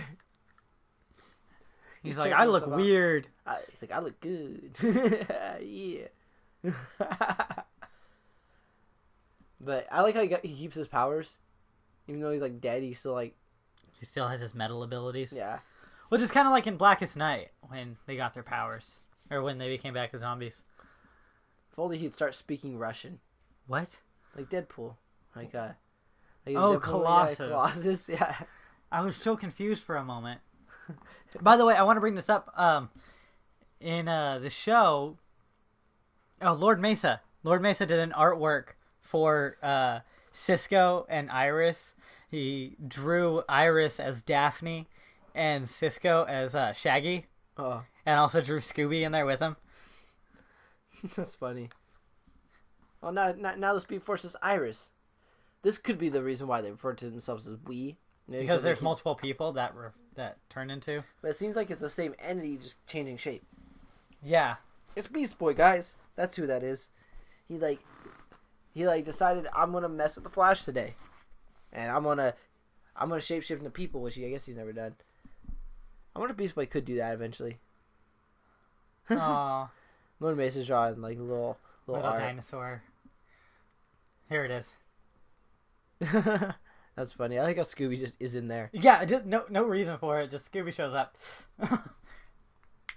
You want to see a really sad one? Oh, he's reading the good book. Yeah, he's reading the good Runaway Dinosaur at the gravesite. Barry, she didn't die from a gunshot wound. She died from Y2K. No! No! I know she died in the year 2000. So the thing is Barry's having this heart-to-heart right now with Iris Speedforce. Is that part of the episode? Yeah. Okay. Sort of. So, back to the Flash. I was reading one of Lord Mesa's Arrow artwork. Yeah. So the accelerator went off, and now the dead Meta in the morgue is reanimated. And they're like, wait, yeah. So Walking Dead, it's Walking Dead. Without higher brain function, with major rage issues. Wait, is that something in Walking Dead? They never have higher brain. They're just zombies. That's what he's saying though, is that they have higher rage. Right. This one has higher rage issue. Yeah, that one's angry. Yeah, they're not that angry. They're just hungry, and they don't even want brains in The Walking Dead. They just want meat. That's about it. So we're going back to the whole Wells is not leaving Jesse's side, but they kind of need him to get the Flash back, and he's got to leave Jesse alone and let Barry's dad take care of her, so that Iris can handle the situation with Cisco and the scientists. Yeah, I mean that's what all Joe wants. He just wants Barry back. Yeah. Moon. Give Henry those medical records. Meet me in the breach room in 5 minutes. We've got work to do. They really never tell you what's on those medical records either. No. And they don't even seem to help at all. She had a tail on Earth too. Yeah. Why does she have a tail? We all got tails on Earth too. we have to get them genetically removed later. Why is that when I looked at her belly, there was another face? Okay, so here's faces. Big Belly Burger, our favorite restaurant. And Jason Mewes comes out. He calls it Starling City, and it's no longer Starling City. It's just Star City. So I think that was a writing error that they messed up. Do you think? Yeah, it must have been. And he's on this date trying to impress this lady with his car, and this guy Girder rips the door off, and he's like, "That's my mom's car," and her face is like, "What? Ew." I was curious. Was there a moment where Kevin Smith was in this episode at all? I don't think so. Sometimes he likes to put himself in there. Yeah. And I was looking for him the whole time, and I didn't see him. He might have been part of the metas down below. Ooh, yeah, that'd be a good place to hide. Yeah. He's dressed like a lazy Superman. He's just wearing a T-shirt that just says Superman, not even the symbol, but just says Superman. So the thing is they wrote that scene, and Kevin Smith almost cut it out. He didn't want people to think that it was They didn't want people to think it was too Kevin Smith of a thing. Oh, what scene? That scene with Jason Mewes right there. Oh, with the truck? Yeah, with the Big Belly Burger and the guy. And the Jeep and everything, and the door getting ripped off. Yeah. I don't know why I called it a truck right now. It's a Hummer, bro. It's a Hummer? Yeah. I'm never going to drive one of those. No. So, the thing is he almost took it out because he was like, I want this to feel like Flash, not one of my projects.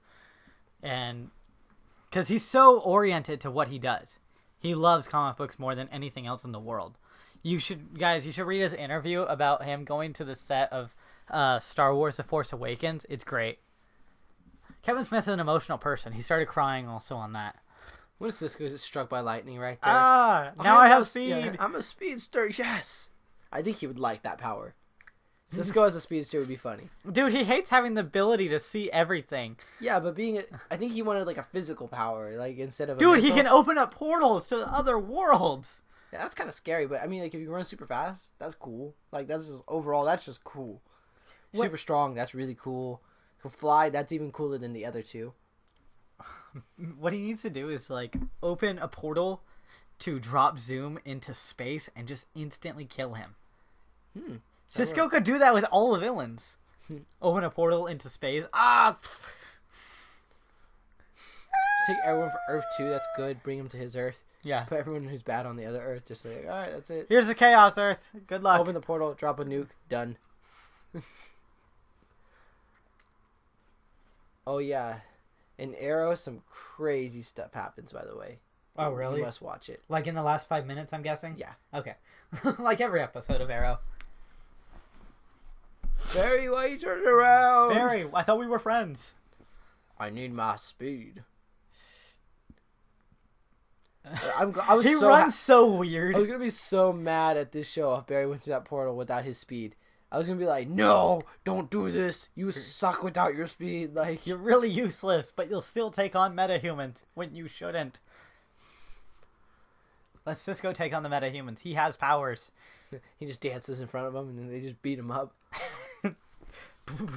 Kind of like, do you remember Justice League War when Green Lantern's just like, I got this, guys, goes over to Darkseid, punches him in the face, and Darkseid's just like, no, and like slats Green Lantern. Green Lantern hits the building, falls on the ground, and 2 parademons come over and just start beating on him. I got this. Like, nah, he didn't. He did not have that. I centered myself a lot in that whole thing. Meta Tinder's going crazy. No. Is that what they called it? No. His MetaHuman app, but they should just call it Meta Tinder because he's like, I made the Tinder for MetaHumans. So he took out the Humvee, which, by the way, if anyone recognizes, that's the same car that he used in the episode that he appeared in.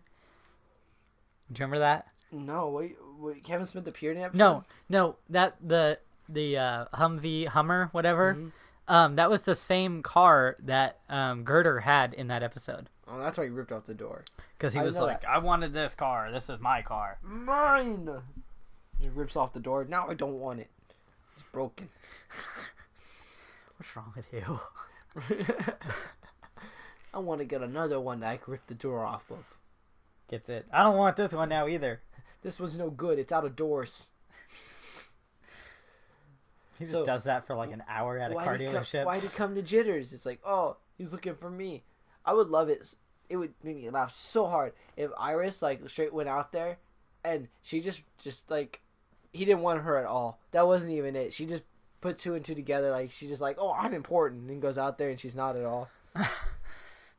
That's bad, man. He's just after his car. That's all. Where'd my car go? He's going to where he parked his car. Like, oh, he parked it at Jitters. You know, like, oh, there it is. Oh, no, it's not. He rips off the door. It's a good thing they got him at like the next spot, because after here he showed up at the elementary school. Yeah, I didn't think about that, but yeah. You didn't think about that? No. Him being at a school, that'd be pretty bad. I remember that episode a lot because that was the episode right before you and I started doing the podcast together.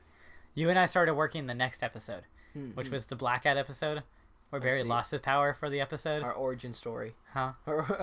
Our origin story. Yeah, where we became a team. So, Barry's now talking to the Speedforce being his dad? Yeah. The Speedforce really likes to mess with Barry.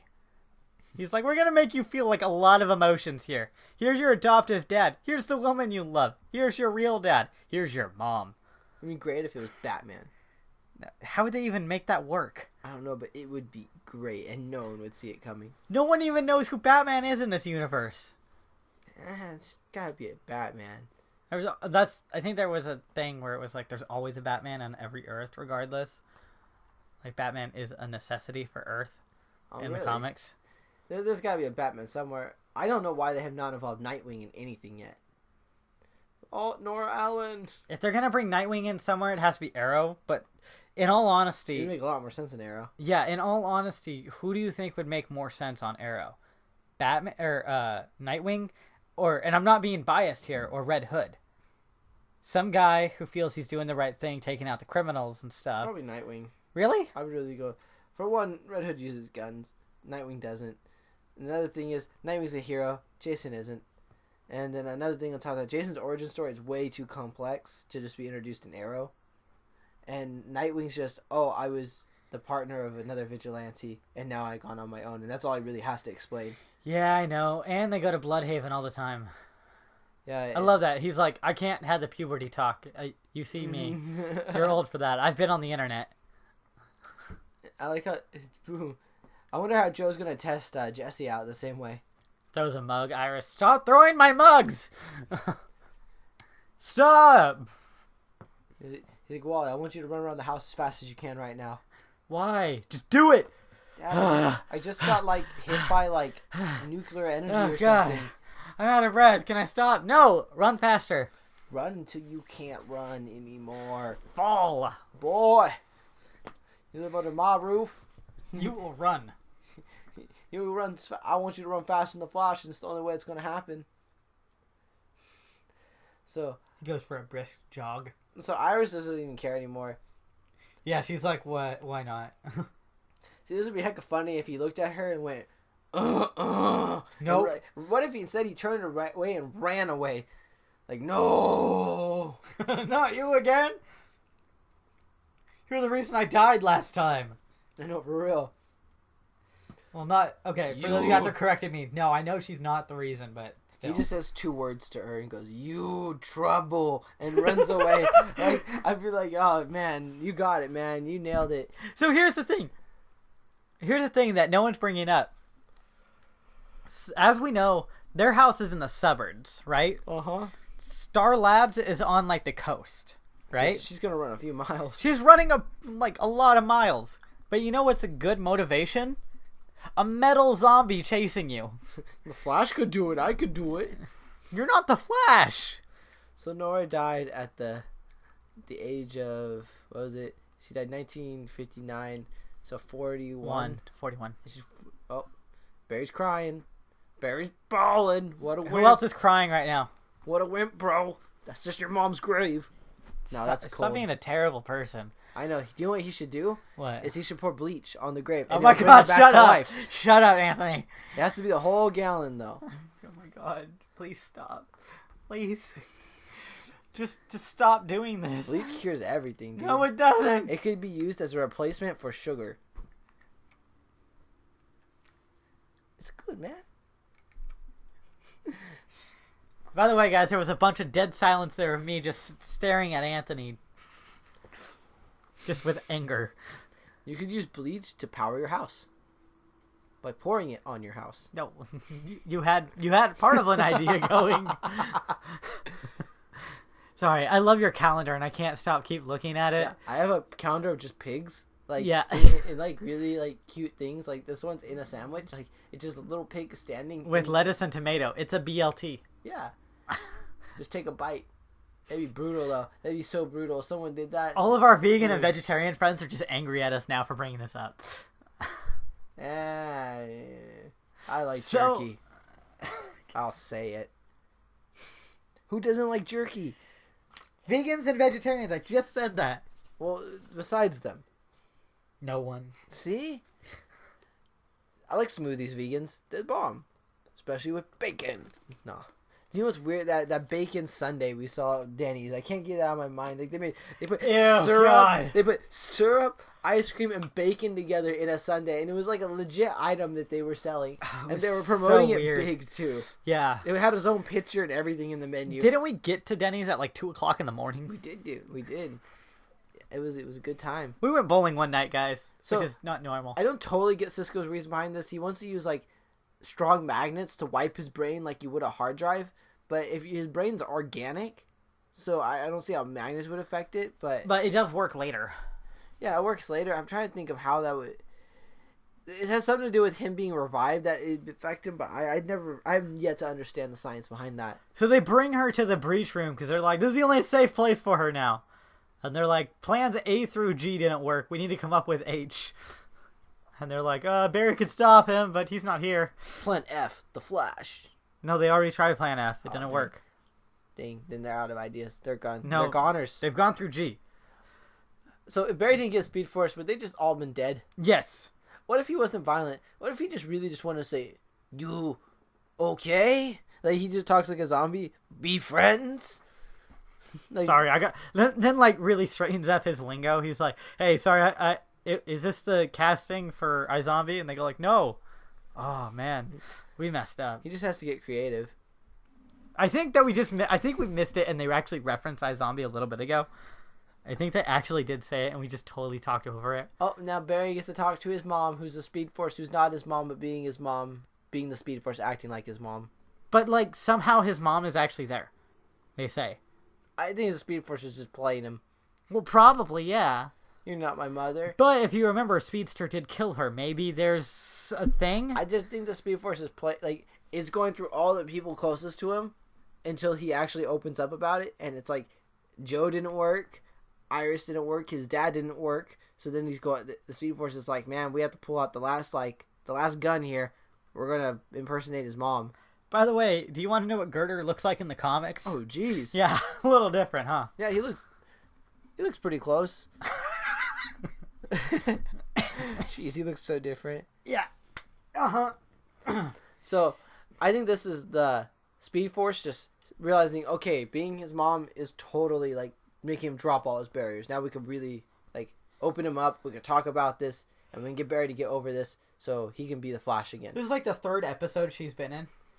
I imagine if I were the Speedforce, if I were this entity that had the ability to grant people this amazing ability, and then Barry gets it by accident, and then he uses it for all these, like, noble purposes, and then he loses it, I would be like, man, I really liked him using what I gave him for the amazing things, the good things that he was doing, because there's so many bad speedsters at this point. Yeah. Like, he's the only guy so far that hasn't been using it for evil. Well, except for Jay Garrick. Well, he's not Jay, he's Hunter Zolomon. No, real Jay Garrick. Yeah, but they haven't revealed him yet in the show, too. But it is going to be him. Yeah, it's got to be him. But if I were to Speedforce, like, I would be very honored to be a part of Barry versus Zoom or the Reverse Flash. Yeah, those guys don't deserve the power, I don't think. Do you? No, I think Eobard does. Because he worked hard to get it. He really did work hard. Like, Hunter just got it, and he was just... accident. Yeah, and then he just went psychotic. Like, no, but... It wasn't his fault. But Reverse Flash, he really worked for it, like, a lot. And he understands it better than anyone, too, so he did the time. He's just evil, but he earned it. So, Girder's almost breaking in right now. I need to read this real quick, so can you talk just for a moment? Yeah, so Girder's going to break in. They're all kind of freaking out. Unfortunately, Barry is nowhere to be found. But then Cisco goes, hey, we're kind of up a stream without a paddle here. Let's just try to get Barry back again. I'm going to open up this rift again. I'm going to try to pull Barry through. In the meantime, we get the dinosaur book that we've been, that kind of made the title of the show. And Barry actually has it memorized, which suggests that he's read this book a lot of times to himself, probably because he misses his mom. Oh, yeah. And it's pretty funny because he kind of stops her, and then he recites the book word for word. Not even looking at the book anymore. He's just looking at his mom, who is the Speedforce, pretending to be his mom. Which is weird, a little bit. It worked, though. It made him completely drop all his barriers, and it gave him the Speedforce an opportunity to kind of like just get through to him about it. And it works too, and then he becomes Flash again, ta-da, but not yet. He's got to say the story to her. Then she's got to look at him and say, "You're ready," and then that's all he needs. Yeah. This was a good idea, though. And this was all Kevin Smith right here. Just let's get Barry's mom to talk to Barry. And Kevin Smith's like, let's have some emotional stuff. I haven't cried in like 5 days. All of a sudden, out of nowhere, in the middle of the scene, a little Asian man jumps out. Gundam style happens. In all honesty, when you started that, I was like, is this Hangover? Gundam style just starts. Gundam style. And it's just like, we're just like, Barry's completely caught off guard. She's like, this is the last test. You have to Gundam style. He's like, I never learned it. So he catches the Speedforce. And it's him. Staring at him. He's holding his own shoulder now. And now, they fuse together to make the Flash. I thought there was going to be some weird looking like merge scene where like they merge together. Like Firestorm? Yeah. That was weird. That was weird how they handled it, but I'll accept it. Yeah. So the theory of the costume is, in that world, things really do exist, and he could take them out of that world. And they gave him this new costume in this world, so now he's just leaving wearing it. Yep. I wonder what happened if he would have grabbed the Speedforce like his mom. Yeah. And then carried her out. Like, I did it! I saved my mom! Like, it runs out, and it's just like, the Speedforce is like, I'm not really like your mom. You are now. You're going to read this book to me every night. You're going to marry that man, and points at Henry. We're going to be a family. And I'm going to be 8. Dude, shut up. It's like, Barry, are you okay? Officer Joe, get out of here. I'm having a moment with my family. Shut up, please. Gundam stuff. No, please. I keep asking you. So, and look, they even show the part that's messed up too. Because he's wearing it in the Speedforce. The Speedforce created it there. Yeah, it did. It basically just made him a new costume. So technically, I guess it is made of Speedforce energy, but Barry's like, whoa, some stuff just happened. I thought he was gonna like speed run in there, like choom, like had quick lightning and everything. We gotta love this though. She gets to say it now. Barry, come to me. No, not her. Her. This is the catchphrase. Run, Barry, run. You're Eobard. I knew it.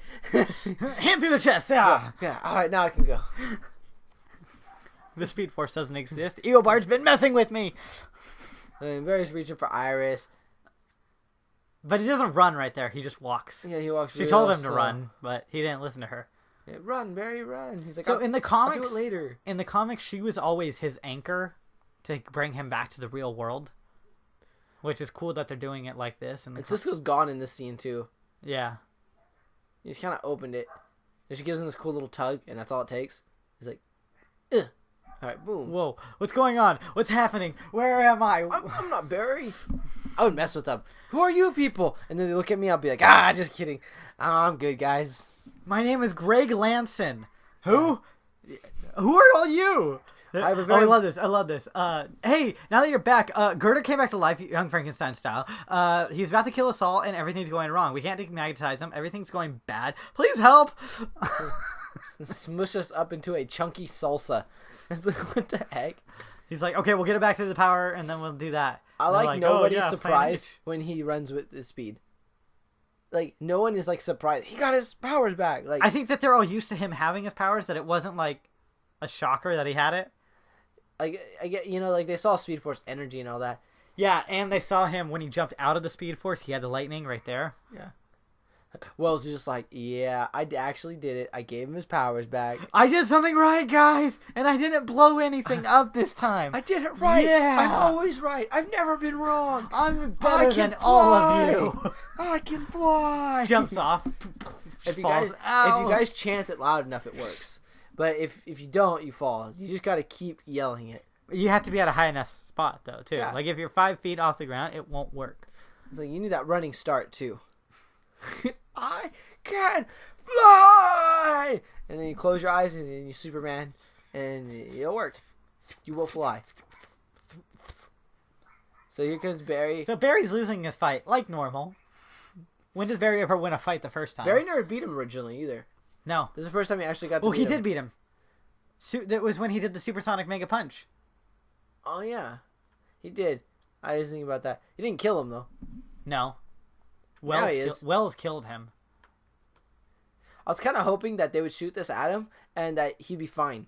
Like, he'd be, like, back to normal and a big character in the show because his powers are pretty cool. Yeah. And he didn't seem all that bad. I don't think they can resurrect people, bro. Dude, Arrow did it. They had a Lazarus pit. Yeah, they have magnets in the Flash. That's all you need. What? No, that's two totally different things. You can resurrect people with magnets, guys. I'm Does giving great advice today. I'm giving great advice today. No, everyone, don't listen to his advice. Please don't.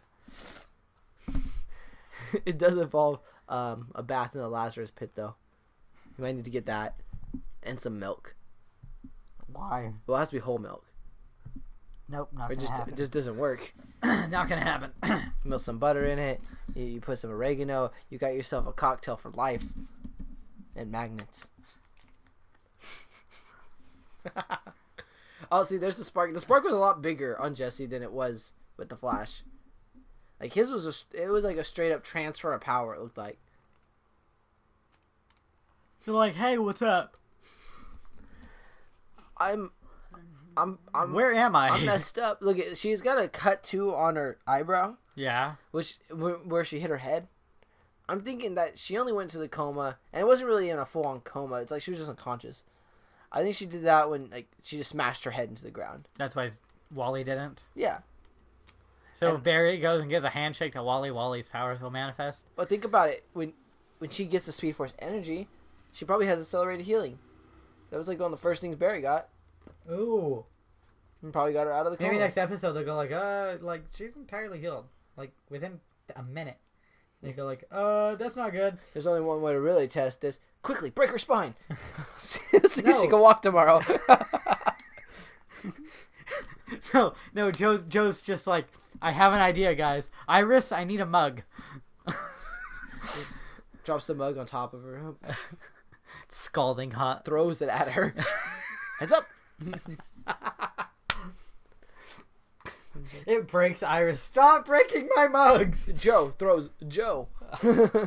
No, just stop. Joe throw. Joe then throws it, then steps off the scene. He's still in the whole episode. That, by the way, when they're talking about favorite episodes, that is my favorite episode, by the way. What?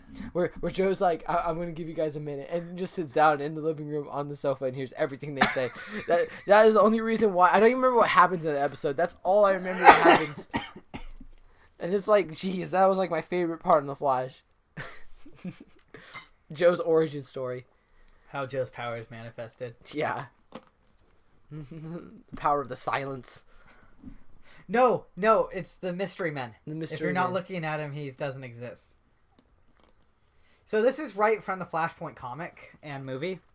When they go and visit the grave. Well, it isn't in the comic, but it's in the movie to show that he's finally past it. In an interview with Kevin Smith, he told them that he took a picture of Nora Allen's grave and sent it to Geoff Jones, who created the backstory for her murder, to the Flashpoint, to the Flash Rebirth comic. And that's the shot right there. So, isn't it kind of weird that in both Arrow and the Flash, within like the same month, they both visited like a grave?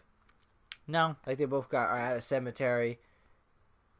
Like what, 2 weeks ago was Laurel, right? Yeah. Oh, by the way, did it already happen where Henry said, "Oh, you know how I said I was gonna leave Central City so you could be the Flash"? Yeah, he already said that. Okay. And he says, "No, I'm gonna be sticking around now. I'm here from now on." I would tell him to get the heck out because Zoom's around. Like I'd be like, "Zoom's gonna take you, man. You're my dad." Like, yeah, my first thought legitimately was, "Oh man, he's gonna die in the season finale." Like, oh man, they're gonna kill off Henry. I'm Zoom's great grandchild. No, you're not. Shoots himself in the chest. Why again. does this happen every time? There's somebody I like. Portal opens up. Another a tear in space and time. Like, stop doing this. Who falls out from it? Static Shock. That'd be cool. That'd be so cool. So, all right, Kate. Not if it's played by who's rumored to be playing him. Oh yeah, I think I should play him. I mean, judging by that drawing of you. Yeah. With Blanthony. Yeah, Blanthony. It's my famous Black Anthony photo where I became an African American for a photo. Yeah, I look great though. I did it right. Phil, you look like a toddler though in it. Shut up. You do. I do. So right here we kind of get like Zoom just kind of like powwowing with Caitlin.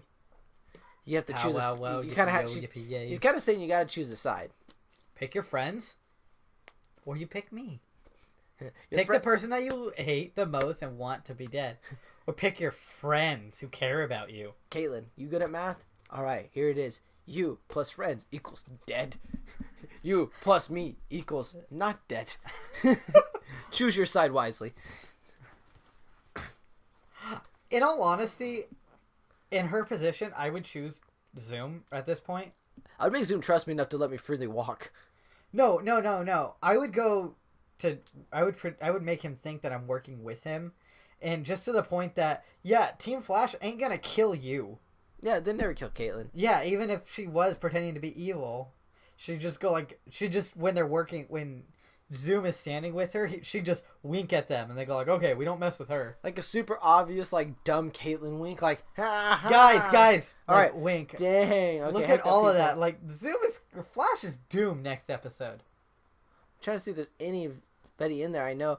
I don't know if it's a bunch of generic metas or they literally like decide to get all the obscure like DC heroes or villains and just. I saw a guy like a green firestorm. So that's the end of this episode. This is probably in the last 2 weeks. This has been the first only good episode. I haven't liked the last 2 weeks. We got next episode's gonna be awesome with all the metahumans. It's gonna be crazy. Maybe we'll see a second Speedster merge. Yeah. So next episode's gonna be awesome. Then we're gonna have the season finale after that. Our season finale episode, guys, it's gonna be a really long episode. We're gonna tell you that right now. our season finale episode, we're going to be doing our spoiler review of Civil War. We're going to be doing our Chronicles of Cisco commentary. Oh, yeah, I still gotta watch those. Oh, all 4 are out, I believe, now. Alright, I'll probably watch in my spare time. Yeah, we're gonna do a lot of stuff the season finale, and then after that, there's gonna every 2 weeks you're gonna get an episode, which will probably be a DC animated movie, or I would like to do random arcs from the Justice League Unlimited show, which are like 2 episodes, and they're like possibly, yeah, they're cool to watch because they're all kind of standalone stories that do link together in a way like that those heroes exist, but like they're all standalone. There's even a Booster Gold one's pretty funny. Oh man, there's some funny Booster Gold's in Justice League Unlimited a lot. I love Booster Gold. Yeah, dude, I'm surprised you like him and you haven't seen that, because most people who like him only like him because they saw him in that. I saw him in Smallville. See, a lot of people didn't know Booster Gold. And then I got to know more of his backstory, and I love his backstory. Well, all right. There isn't really anything else we can add to this episode this week. We can try. Can't think of it. I did promise the fans one thing. What? A long time ago, and I never followed up on it. I told them my theory of how I would time travel, if possible. Oh yeah, let's do it. Is it? We got time. Haha. Huh? So, guys, I thought long and hard about this. If I were given the ability to time travel, how would I do it in a way in which that I wouldn't ruin the timeline? Because if you were to, this is just a theory. It might not even be that long. But if you were to time travel, let's say boom, the scenario is a time machine appears in front of you. You get in that time machine, you travel to the future. All right, you just traveled into a future in which you didn't exist at all. At one point in time, you disappeared. We see that in DC's Legends of Tomorrow too. Where they just don't. It's like they got kidnapped. You never came back, Ray. Yeah, you never came back. You left us. Every version of that future is incorrect because you don't exist in it anymore. You left because you time traveled. So I've been thinking long and hard. Like, I couldn't do that because that would mess it up. Like, I would just stop existing, and I don't know what kind of things I would do that would impact the timeline, whether it would be important or not. Like, even small things, you can impact another person who's more important or something. So I was thinking, all right, so if a time machine magically appeared in front of me, I thought, how can I do this without messing up the timeline? So I'm like, I would get in the time machine, and then I would wait like roughly about 5-10 seconds, then get in the time machine and go back to when I first saw the time machine. So now I would go back like a few seconds. Now there'd be 2 time machines, the one which I traveled in, and then the one that appeared to me that I have yet to travel in. I would have to discuss with myself that theory, I would understand it because it'd be me, just how Zoom did it in that one episode. I would just say, you have to exist and you have to live your life, but I'm going to be a time traveler. And then I would destroy his time machine past Anthony's, and he'd probably help me because he's me, and he'd totally get where I'm coming from. And you'd have to convince yourself ahead of time before. No, I've already convinced myself. So if this were to happen now, I would just go, I'm the Anthony that got the bad luck, like, I don't get to be a time traveler, but the only way I ever could be as if I accept this responsibility of just living my life normally, like I never had seen the time machine. So I would help myself destroy the first time machine, and I'm going with the theory that if you travel back in time and change past events, the fact that you are there physically, you don't change yourself. You just exist you deleted your own timeline, and you can't return to it anymore. It doesn't exist anymore. So if you go back in time, change a big event, and you go back to the future, you're going to the future of the timeline that you changed the event of. And so I would love it if your person still knows that time was affected somehow, and you meet up with your person again and just go like, why did you do that? Like, they're just like, you messed everything up. Yeah. The world has plunged into chaos. Donald Trump is president. Like, we are now all doomed. Like, we all have terrible hair. No. But see, that's my theory. And then what I would do afterwards is I would say goodbye to past Anthony. And I would be like, all right, and I'd just be a time traveler. I would then exist outside of time. I would absolutely have no timeline to return to, and my life would be the adventures of a time traveler. I'd probably always head into the future, because heading to the past seems very risky, and it might end in a result that changes the past too much, or me not ever getting the time machine, or I don't want to cause a paradox. Why not? It'd be a headache to do. I also was reading theories about time travel, and a lot. This is actually from Stephen Hawking. He was talking about how it's weird that if time travel does exist in the future, if it ever does, why have we not seen tourists from the future coming to our time? You know, so many events have happened, especially, you know, there's colossal events like I've always thought that too. The civil rights movement, World War I and II, 9/11, Pearl Harbor, all these like big like major historical events, and yet we never see like people out of time there. So his theory is that time travel can only exist once we set up kind of like a receptor for time travel, like a beacon. Like once this beacon is activated, from that point forward, that is the point where you could time travel. You can't time travel before the point of that beacon, which makes sense. A time machine would have to link to something and then go to it, and it would always go to this one beacon that you set up. So until time travel is actually invented, we can't use it. And then we couldn't go back into this time because there's no time machine. There's no beacon for it to track down to. Yeah. Which makes a lot of sense. Yeah. So we won't see people time travel until we invent a time machine. So that kind of sucks. Imagine the second you invent that time machine, you'd probably get in it. The second it's actually functional, like you did it. You made this beacon. You made the time machine. Boom. Heck of people from the past, because that would be the first historical event, the creation of time travel. Yeah. See, I would be terrible if I invented time travel, because I would go back to like Albert Einstein. No, not even that. I go all the way back to Leonardo da Vinci and give him the schematics and say, "Here's a time machine, build it," and just life has changed from then on. I would travel to a bunch of those cool like the 50s era and the 60s. Like I'd be doing like jumps of 10 years and just kind of living in the air for like a week, just kind of inconspicuous, just kind of looking around, you know. Seeing what's going on. Kind of like Rip Hunter. Yeah, I mean, in the beginning, how they're jumping like 10, 15 years or something like that. I'd be doing that all the time. I would leave the country. He went to the western area. He's like, I love this. I'm going to stay here. Yeah, I'd go to the west, see what's up. I probably wouldn't be along. It seems like it would suck. You know, just in the whole, like, you could die any minute because anyone could be mad and everyone has a gun. And everyone's super ignorant and, like, angry all the time. You could tell them time travel exists, and they'd be like, "Now they don't." But yeah, guys, that is my theory. If I were ever presented with the opportunity to time travel, that's what I would do. I would go back in time and destroy my time machine, so that way I could live out my life on the timeline and make it unaffected, and then be a time traveler forever. Forever? Forever, ever. Rawr. I'd be like Doctor Who, dude. I'd be picking up really fine British chicks, and then I'd just be like, just traveling the timelines, you know? Hey, want to ride in my time machine? But that's for another day. All right, so I'm good. We did a 2-hour podcast. Everyone's happy. Dude, this is like this is a really long podcast. All right, let's wrap it up, Phil. Let's bring up the outro.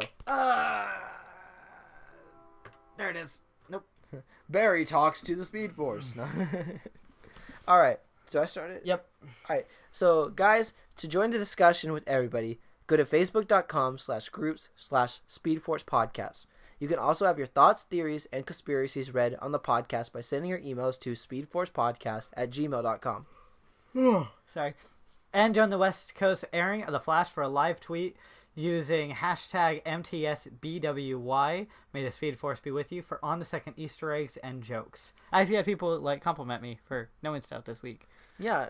Also, Phil, Phil's always on it, and like I mentioned the email us because we read them and we talk about it. We had our most amount of emails this week, and we read every single one of them, guys. 6. So just to tell you, if you send an email, we will read it.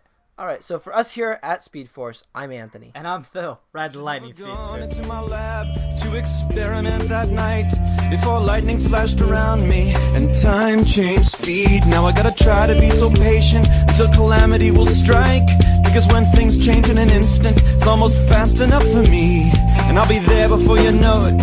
I'll be gone before you see me. And do you think you can imagine anything so lonely? And I know you'd really like me, but I never stick around, 'cause time keeps dragging on and on.